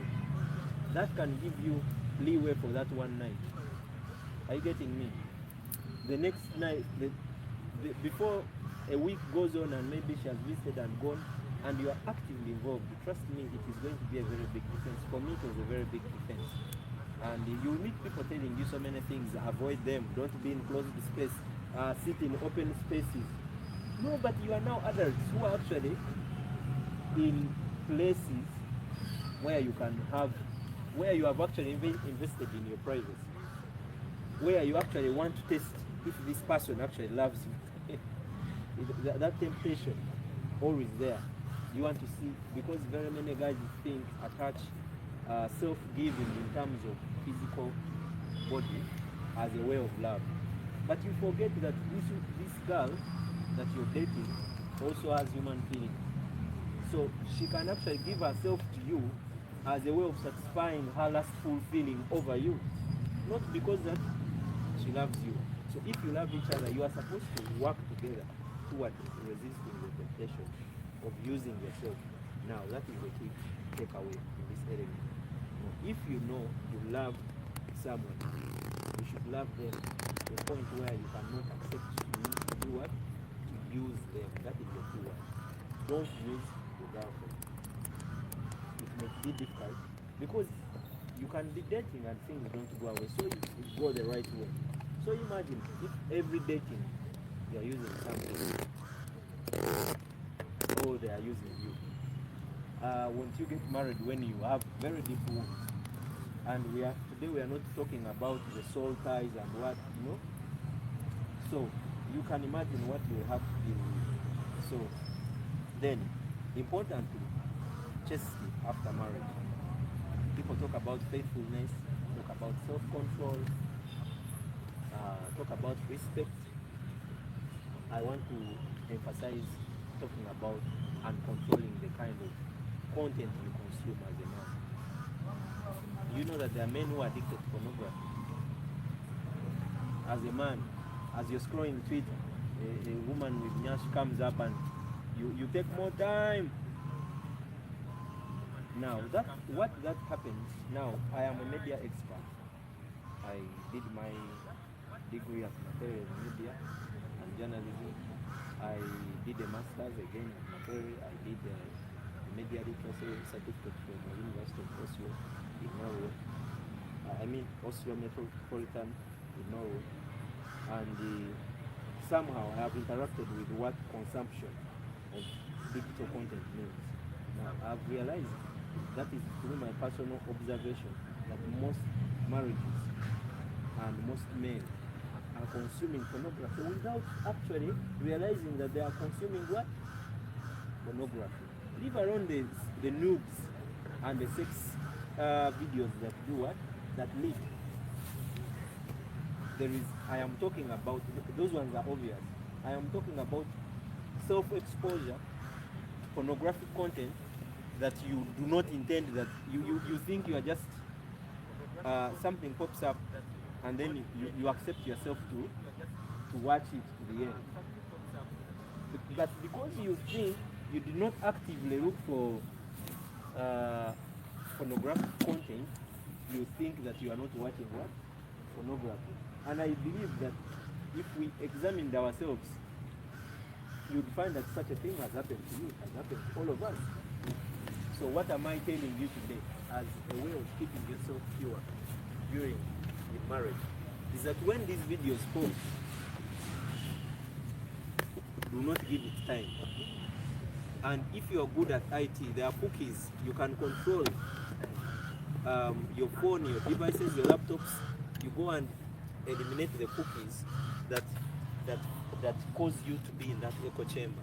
Now that in media echo chambers are intended algorithmic patterns that force certain content to come to you.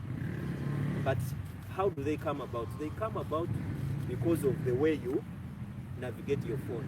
So if you're used to watching that pornographic content for 5 minutes, 3 minutes, you're on TikTok, and a bootylicious woman comes up and she's shaking her bums and all that, and you take more time on it. The next day the same video will come, the next day same video, similar video. Before you know it, it will be all the content that you receive. So as Catholic young men, both unmarried and married, pornography, in that sense, needs to be done away with. Pope John Paul II wrote in one of those magazines, the Pontiff Encyclicals. yeah. So he wrote and said pornography is like a bullet, a psychological bullet that shoots in your brain and affects you in your entire life, that you keep struggling with the images and the actions that your brain does what? Takes in. So then you start even to lose your eroticism. You know what eroticism means? Eh? So as your eroticism, as you're behaving, as you're probably making love with your wife, you start, it loses meaning because your brain is already preoccupied with sexual concepts that probably your wife is not doing. That then you start to get disinterested in the what? In the making love, and before you know it, now you start getting resentment.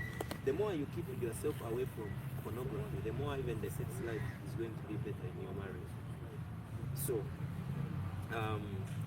that's about chastity. The other one is emotional fidelity. I talked about faithfulness and brushed about it because I know you know what faithful does. What faithfulness means. I know you know what self-control means. But now emotional fidelity. Now those are very contestable, debatable. Some people say, you know what? If I look at someone with this, I have not cheated. No, you can actually cheat with your emotions. You find yourself seated or sleeping on the same bed with your wife, but your brains are totally into some other woman. How can you really achieve? I want to know from you, and quickly, as husbands and husbands to be, what do you think you can do to always do away with emotional fidelity? Just brief answers. What do you think? I think it's really important to build that bond between Building bond. your partner. Yes. I think also setting boundaries can Setting work. boundaries. Yes. Within your way of living. Yes. Also being intentional. I'm targeting this person is Yeah. the only one like I look at. Okay, from now a Catholic perspective, who can give me an answer? Try making yourself scriptures, like making your life Yeah. scripture. Praying with scriptures is one. Praying with scriptures all the time. But we have the greatest weapon as Catholics. You all know it. There are two. It's a bullet. It's an AK-47 with a magazine full of bullets. The Rosary and the Holy Eucharist. Those two. I am telling you, just when I came in the morning, when I saw the chapel open, I felt so good because I'd taken some time with that. That's the first thing I said, let me first run there. Because it is one of the deepest secrets that the Catholic Church has. Because in the presence of the of Jesus in the Holy Eucharist is an extreme mystery that the entire world keeps asking about. Because for us, we get to interact with Jesus directly. And then, through the rosary, we are talking to the mother of Jesus, who Jesus gave to us directly. The Bible says, Jesus looked down and told John, John, I give you Mary. From today onwards, she's going to be your mother. And then told John, John, from today and onwards, Mary is going to be your mother. And the Bible says that from there and on, John took who? Mary, and lived and took care of what? So it's an obligation. Remember, now we are talking as husbands. Now we have a husband figure, John. We are not talking about his marriage, but he's a man. So it's an opportunity for us as men. We need to be closer to Mother Mary. Why? Mary was actually handed to men. Jesus handed Mother Mary to a man. But interestingly, women have navigated their way. They seem to be more committed to Mother Mary than us, the men. But when you have seen symbolically, Jesus handed Mother Mary to us. So leading in prayer, which we are talking about also, you need to know the secret of Mother Mary. And then remember that Mother Mary caused the first one miracle. When she said, do whatever he tells you. So when you interact with Mother Mary quite often, then she's going to give you the secret on how you can unlock the what? The rivers and the providence from who? From Jesus. So emotional fidelity. You need to fill yourself with experiences of interaction with the Holy Eucharist and the Rosary. And when you're praying, be intentional that I want my spiritual and emotional stability to be in this what? Focus. Because have you heard of the life of St. Francis of Assisi? What did he used to do whenever he would get bad thoughts? Yes. That's yes. And he would cane himself with thorns. You know, like, because he knows he wanted to separate his body from his emotions. So that if these emotions are coming as a result of the state of the body, you need to know that you don't overrule me. Because our emotional beings are usually caused by our experiences in the daily life. So if you are in groups which sit in a bar and they look at this girl coming and man, Kano Karabia. Are you getting me? Definitely, your imagination will spark. They will see this woman, and then the images will get into. And what will go into your mind is that you are beginning to open a road towards your emotional infidelity. I have seen secular preachers. Sometimes I saw Muchunguzi, this Apande Muchunguzi, telling his followers. I am not saying Apande Muchunguzi doesn't have very good ideas about marriage, but I disagree with him if he ever watched this. I disagree with him appraising the fact that the wife even shows him. That's a world standard. That the wife shows him, hey, Chana Wachireva, like, have you seen that beautiful woman? And that's denial. That is refusal to take the right path. Thinking that once you do that, you are preempted. No, you have not preempted. The mind is the most complicated thing. The mind will keep coining. You have added that into your information processing part of the brain. There are theories that explain how the brain works, from the conscious to the subconscious and to the long-term memory, if you read about those. So the more Afande Muchunguzi is encouraged to, Chana Chirabe, you get that, he will see and that image will go. However, it is good that people get to know that and accept that some of these things are big challenges. So, for someone who wants to achieve chastity, and chastity that will lead you to sanctuality and the salvation at the end of the day is that you need to strive to work hard to remain in the right emotions. I think I'm becoming more of a lecturer. I need to hear about something. I need to hear from you about what you think about leading the home in prayer should be like. But before I tell you about that, remember we're talking about chastity before and after marriage. Now, the biggest weapon also as a marriage for you to be more faithful, to be more to do away with the emotional infidelity, you must do deliberate efforts to keep love and desire. And I want you to note those things, love and desire. Now, there's a lot of content going about desire, but love is that I love you, yes, I love my wife, but I can go to the bedroom and I feel like I don't desire her. You cannot, you are disinterested. Are you getting me? But do you know that now you can live loving someone without desiring them? That's why you can also love your mother.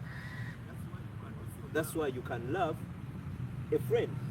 That's why you can love even another woman who's not your wife, but you're getting that instance of love. But the moment desire falls in, that is for your wife alone. And you start desiring them, you start looking at them in a certain way, that should be for your wife. So as a man, as a husband, you must be the one activating the notes of desire. It must be your responsibility. And there are many methods you can use. There are many tricks. As a man, remember, you're supposed to be a leader in the home. So how do you keep desire? That my woman should desire me, but I should also what? Desire them. There are many methods, and that is about character. How do you? And we can talk about it in growth. I hope you're seeing how chronologically I'm taking you through the topics I told you we need to talk about. So, growth is one of the key elements that keeps desire active. That if I got married to a person with 1 degree, in 3 years, 5 years, I should see someone adding a postgraduate or a certificate. Being mysterious in a positive manner. That today I came with a flower, tomorrow I come with a sweet. Today I came at 5, brought nothing, but tomorrow I came at 5, brought something. Okay? That our finances are growing. That you are also encouraging her to grow. Otherwise, when you sit there, for example, there is something I usually tell the people I work with when we talk about marriage. This is not to attack anyone. I don't know your personal lives, but as a man, you marry a woman when you have 6 packs. Because you are younger, you are actively involved in sports, but now you get a job, it's catching you, then you lose, you forget that actually, it could be that actually this woman, one thing that sparked her is your 6-pack. You may lose them, but at least you are supposed to keep in a certain shape. And that is for sure that we need to also work on ourselves. So we grow in health, we grow in finances, we grow in career. But if the career is not growing, at least let some finance be growing. So desire is an element where a spouse needs to shine in your eyes, and you also need to shine in their eyes. So for example, I used to play saxophone very actively in church, and I still play once in a while. But it happened to me that one time my wife told me, these days also you have taken, I think, like 2-3 years without playing the saxophone anywhere. So she said, these days the way you use, I used to look at you in Makerere when you're playing sax and all people cheering you, eh? You know, I would feel goosebumps. She expressed herself. And then I said like, okay. I said, but where do you get time? Where do you? But they said, but you have time. At least you just play. But we have churches nearby. You can. The choirs don't have saxophonists. If you be there. And then to me, I looked and I'm like, okay. I also badly wanted to keep growing in my music talent, but somehow I was satisfied with whatever but you forget that there is always a spark that in your spouse. Now, there is this element where spouses have that spot where they want to see you shining and it gives them goosebumps. I have realized, for example, every time I come from jogging, my wife looks at me and is like, yeah, man, look at you, eh?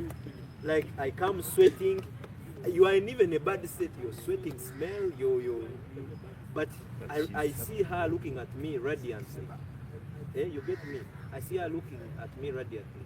So, there are those things that you do that radiate your spouses. There are things they do.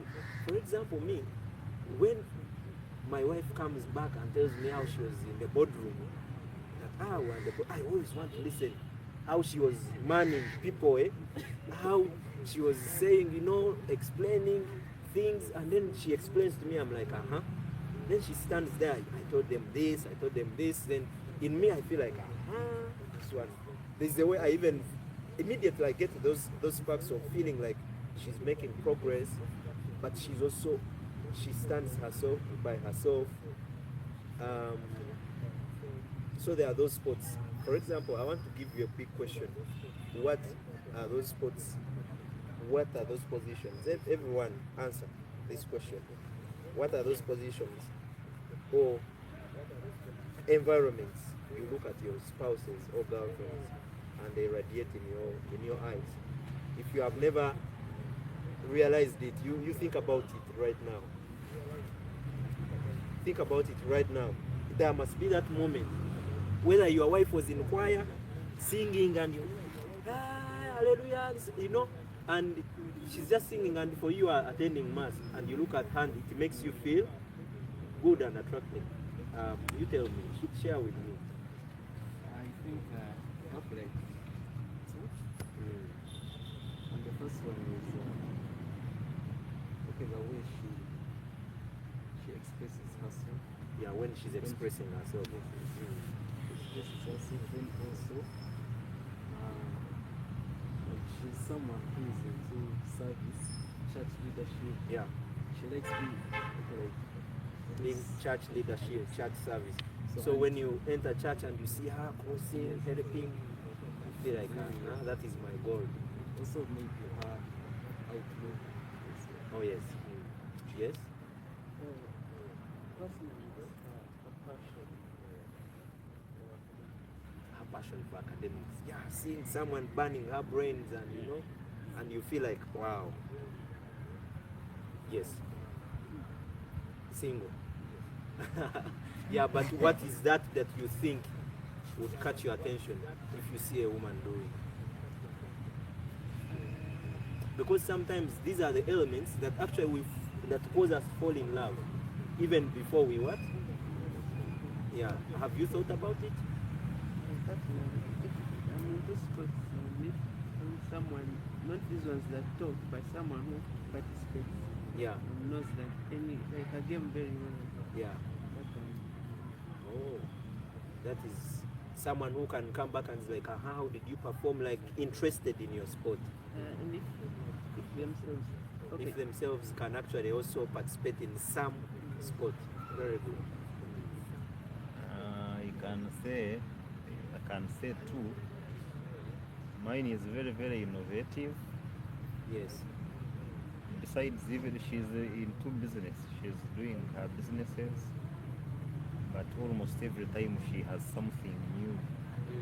So every time she has something, you're like, kapyachi. Eh. Then you feel like, Yeah, but also she has a habit of coming to me, and she sits there, and then she wants me to explain to her.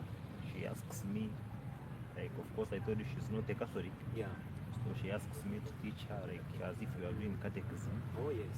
and also events, politics, and Now I let- always feel happy being able to. Now that is very good. Yeah. Let me make a point here. Every time your spouses are radiating in your eyes, it means there is a need being met. Are you getting me? There is a need. It always comes from a point of our needs. I need my woman to be active. I need a prayerful woman. I need a brilliant woman. I need a woman who chases up on things. I need a clean woman. So on a day when she's participating on a campaign for cleanliness on the city, you feel very good. So in this case, as men, one of the biggest needs that we have is respect. So me, that is the need, for example, that I saw that you meet. Every time she comes and tells you, okay, how do you explain? You feel like she has respected you. She has actually acknowledged that you actually are into this. But you also need, you must be in depth. You have a need for her to maybe probably become a Catholic. So every time she asks you that, you feel like, wow. So it gives you more attraction. And these desires help us to be more chaste during marriage. So as a man, you must make sure that you keep that desire. Involve your woman, include her. I want to hear what you... Oh, the 5 years is quite a journey, and I have very many. Yeah, you could pick like 3 or 2. First one, that spark you mulaba no gamba. the way we interact with her people. Someone who is free to associate you with anyone related to her. Yeah. And whenever they do that, they are very proud of what they are doing. They're happy about it. And they fight so much to see that you meet every person that makes sense to them or means. I want to identify the need that you meet there. So every time she's introducing you to her spouse, to her relatives and relatives, friends, and everyone. The need, you get to feel respected. I feel respected. But you also feel wanted. This is my husband. This is my wife. This is my boyfriend. Yeah. Then people ask her other questions when you walk away. By the way, and then she remains defending you. It means she's someone who actually represents you. So in that case, yeah, I think I love that as well. It is something that I love when my wife really lets the world know that, hey, my husband is here. Yes. The other one I should pick out is the way we interact on things. She loves growth and presents ideas but doesn't force implementation. We share a lot on ideas and the decision lies on my end. Maybe because of the nature of the relationship, student and non-student, I think there was some bit of gap. But then you realize an intelligent lady presenting beautiful ideas to you. You're older than them, yeah, but they are presenting ideas plainly and they're not participating in the decision. So they want you to be the one choosing the path. Yeah. So they are granting the leadership back to you. Exactly. Yeah. And then in the middle of all this, they are presenting challenges to you. Assuming, okay, a live example recently, she had an interview. So I had to interview her, like I do academic interview, because she believes maybe I'm good at these things. Okay, I think her spark, according to the way she has always expressed herself to me. I know you can handle this. I know these are easy things to you. That kind of attitude, that's what she gives you. Yes. And actually I think the chastity is majorly possible on my end because of the way these things have come in. Because I don't know how to put it well. Someone who will give you space to do what you feel is right, but they present you with a lot of ideas. Then you as a man, you sieve and you focus on where you see it will work out. but then the radiation comes more when you present your ideas to them. The way you present everything I present, actually most of them seem right. To them. Maybe your art To of them. presenting. To them. Yeah, so it means that for you, you get a spark also when she gives you that leadership for you to. Yeah, so what gives you a spark? Oh, it's quite new, but okay, what makes a woman shine for you? One of the things that makes me shine, not necessarily shine, is the level of activity. So like very, very active. Like a voice for she is, and yeah, we shall switch to the video. also the bit that she's really very innovative. She has a lot of projects, and I really like it when she's trying to coordinate those projects of hers. There's also that bit of, apart from her being innovative on her own projects, I mean, she's the kind to also give you ideas, and maybe this is where you should put better emphasis on those things. In the meantime, it's 1:30. Okay, yeah. We shall wind up and then go to our video. What will spark our spouse is if a woman engage in what I do. That even like what I like to do and why she doesn't, but decide to engage in the need that we like to do the things together. Let's say if I love jogging or sporting, then maybe even why she doesn't like it, but because of you, she joins me, then do the things together. Yeah, you feel good. Yeah, because I didn't convince him that I'll come and do this. And also if she shows me caring, by nature, if I identified a woman intelligent, I would always prefer to go for that. So now, why have I made you go through this exercise? And I want you to continuously do it. Be able to identify points in which your spouses participate and you feel like goosebumps. And then start growing it. Because as you're growing it, you're doing yourself a service, but you're also doing her a service because it is something she enjoys. Because you want to see them. Remember, before you met them, they were in a certain environment, which you looked at and you're like, wow, that girl, that woman. So when you come into her life and you kill that spark, you found her, you forget that you actually liked her because she was singing in choir, and then you over-occupy her and then you start saying, but you people are always in practice, what? You forget that you saw her singing and she attracted you. Now you will do a disservice to you. Eventually it comes back to you, be like, but these days my wife is a bit sad. And then when she becomes sad, you don't desire her by the way. There is no one who desires negative energy. Because here what I'm telling you is to encourage positive energy. There is a psychotherapist that we follow, me and my wife. She's called Esther Perel. I don't know if any of you has ever come about her content on YouTube. We are going to share a video from her about conflict resolution. But before I talk about conflict resolution, I wanted to read something from her. She says that desire survives from where there is respect, trust, and emotional safety. Sexual intimacy grows stronger when partners feel valued, not pressured or taken for granted. That is about chastity.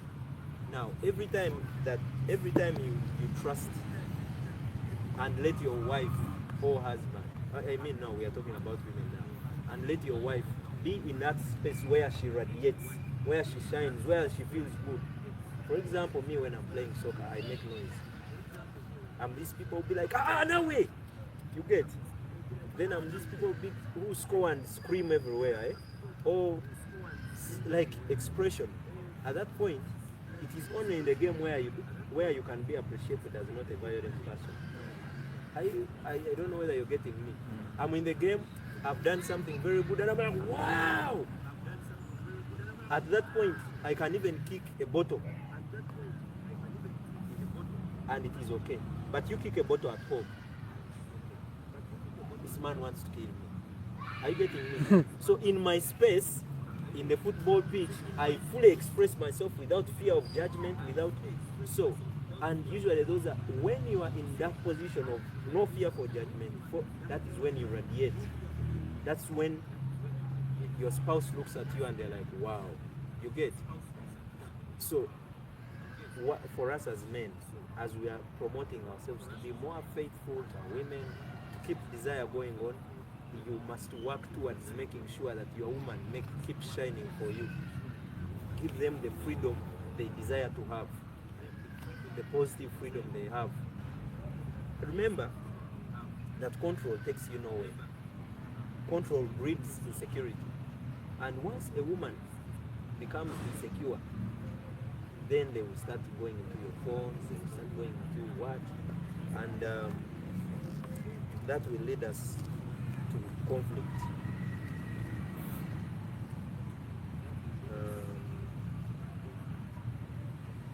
For conflict resolution with a woman, which is our last topic. There is a topic I've not talked about: personal growth, personal development, and growth. No, leading the home in prayer. I feel like that is something we can always. So, but in the interest of time, I want us to go to conflict resolution, and I want us to define what conflict is. Then we watch our video. What is conflict?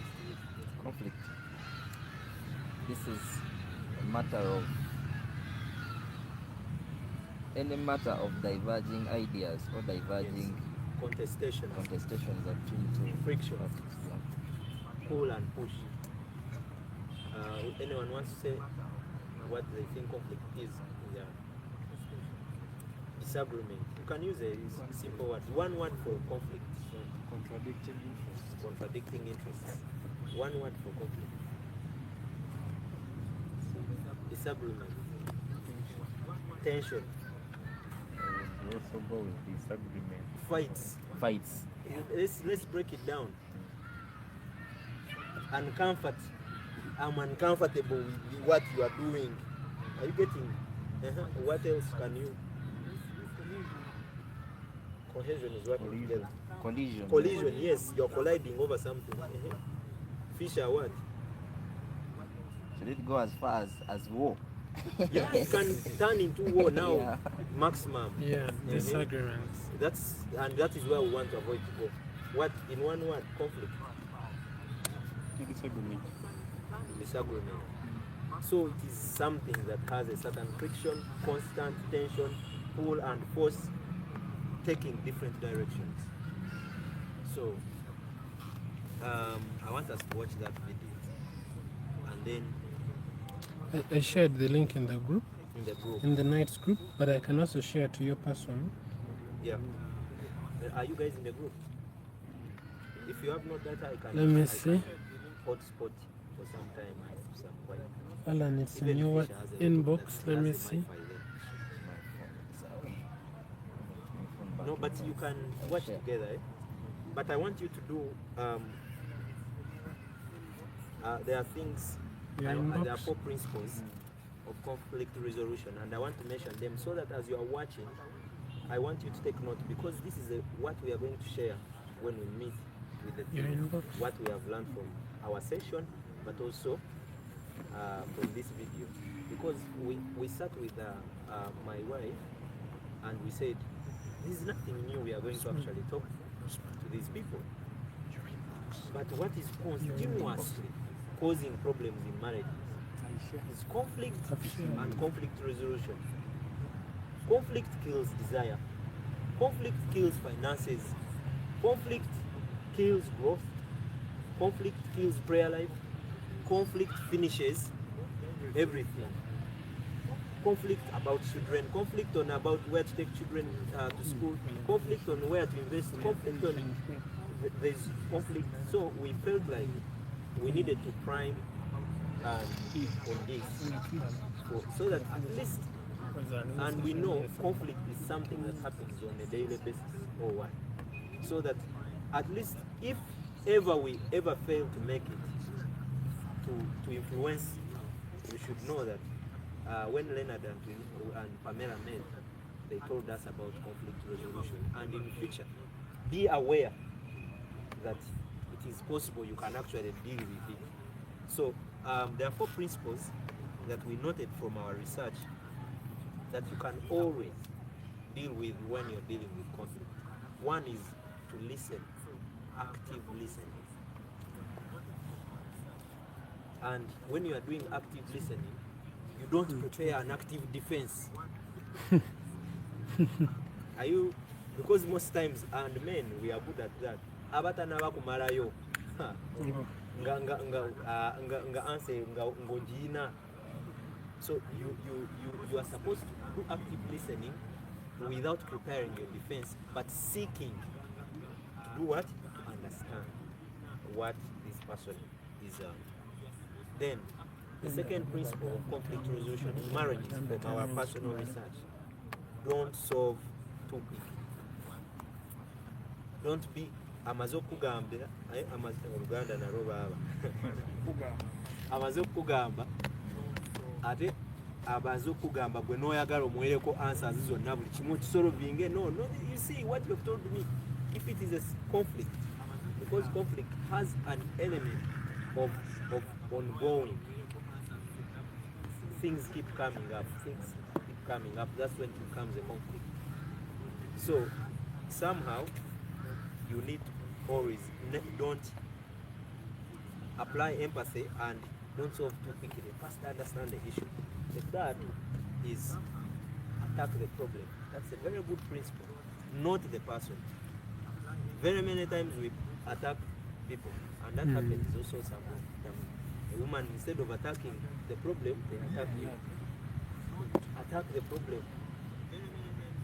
If I have a habit of coming late as a man, no, we are supposed to do vice versa. If your wife has a habit of coming late, don't start by saying over now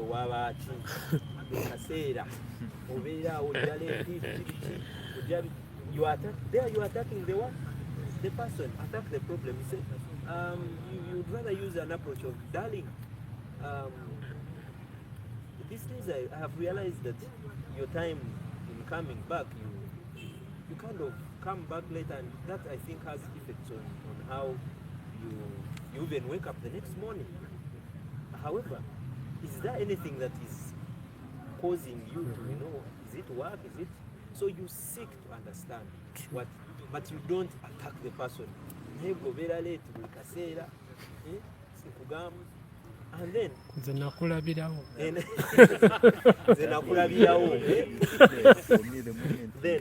the fourth principle and the last one, there could be very many other principles, but for us we chose to maximize on this. Repair quickly. Repair. So what is in the principle of repair? In the principle of repair, we have listed apology, sincere apology. When you realize, and men, we are doing bad on that. Men don't apologize sincerely. Most men. Some don't want to acknowledge. They go and do something nice and stop. They never want to acknowledge. Apology always starts from a point of what? Remember, we are talking about long-term marriages. We are not just talking about ego and being the one to man the home forever. And if you are dating and you are weak in this issue, I want you to go back and start looking at it. Sincere apology. So, and how does sincere apology come about? It comes by first accepting and looking into yourself, self-evaluation. Then, the other one is forgive sincerely. If you have forgiven your wife, why should you tomorrow saying, but keep bringing up the same one heap of problems? But you, even the other time, but you already told her that you forgave her. So even the other time when we were in Barara, I told you this and this and this, and you become sorry to say, then you behave like women. I'm just But I using the think phrase. the You women- behave like women women. are the ones who usually use those. Yes, women tend to bring them back, to bring the Yeah. issue back. But that is an issue that you don't have to do as a man. You have forgiven her. Don't bring it up again. When it appears, find the best approach to attack it again, but don't bring it up again. Because when you bring it up, you're breeding insecurity. You're breeding insecurity. The woman becomes insecure, then they start to watch themselves in a bad way. Then don't keep score. In other words, if you have forgiven someone, don't keep it at heart. Try to do what? Now, let's watch our video, and we shall conclude by. And as you're watching, note this. Maybe the last sentence I can make. Always make it a point to have role models as men. Have a role model in real life in Kampala one. Oba mu Uganda wano gomanyi mbu osalawo osobola kunoonya esimu n'omukubira n'omubuuza I am this role models in marriage and life. Second, we are in a digital era. Have an internet role model. It is okay. Me, I advise it. And I've already told you that for us, wherever she is, Esther Perel, we have never met her, we don't know her, but we made research. I am an academician, I love academics. So I do not believe in these kasuku things of TikTok and what people are consistently sharing TikTok content which is not subjected to good research. Are you getting me? However, we made an active research on a person we can follow on marriages. And we found this one, Esther Perel, who is a psychotherapist and deep-rooted in research, not in opinions. So it's based on real research, collecting, traveling to countries, meeting people, answering questionnaires, and coming up with real evidential research about it. So let's watch our video. But you had something to add. I had to add. I had the question. How do we reconcile?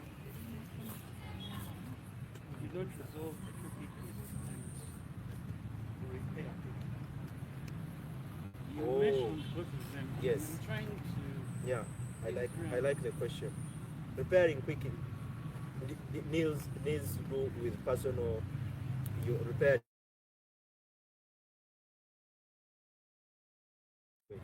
Repair quickly within your heart. Know that it is a problem I'm dealing with, not the person I'm dealing with. So after acknowledging, immediately the repair process has already started. Then resolving quickly means that you need to subject the problems to categories. There are problems you need to talk about by the end of the day. There are problems you say, let me wait for her to do what? To cool. There are problems you can say this can be resolved by involving, depending on how bad it is, involving maybe third parties and all that. But third parties is also something that we can talk about as men. I'm not someone who really encourages quick third parties. I am someone who encourages dialogue with your spouse. Because when you successfully resolve a conflict together, it takes you to another step as a couple. And you should know that problems will always come. So every time you resolve a problem together as a couple, it takes you to another step. But it takes a man, like I already told you, who's willing to balance the egos to be able to be a conflict resolver. It is you, a man, who needs to take the leadership of sometimes knowing that, you know what, she's wrong, but she's not yet at the point where she can realize her wrongs, because you're a leader. However, I am not. This is not a court. I do not have to pin her to make her realize that she's wrong. You can actually help her to realize that she's in a mistake without telling her that you're doing what? You're doing the wrong thing all the time. So repair quickly starts with immediate acceptance, and then you start shading away, and that gives you a clear vision for quicker resolving. Yeah, I don't know whether it makes sense. Yeah. So let's watch our video. I don't know. And please, if you who doesn't have the video, I can share my because I want you to take notes. If you can, at least not three things. You can even walk away. The video takes 15 minutes. You can I give you mine? Yeah. You can take Just here in case you see anyone in the room, because there is we have an overnight. You can he always wants to go. You can not at least three things. Not at least three things. So you can note three and more that captures your attention about conflict resolution. As men, we are always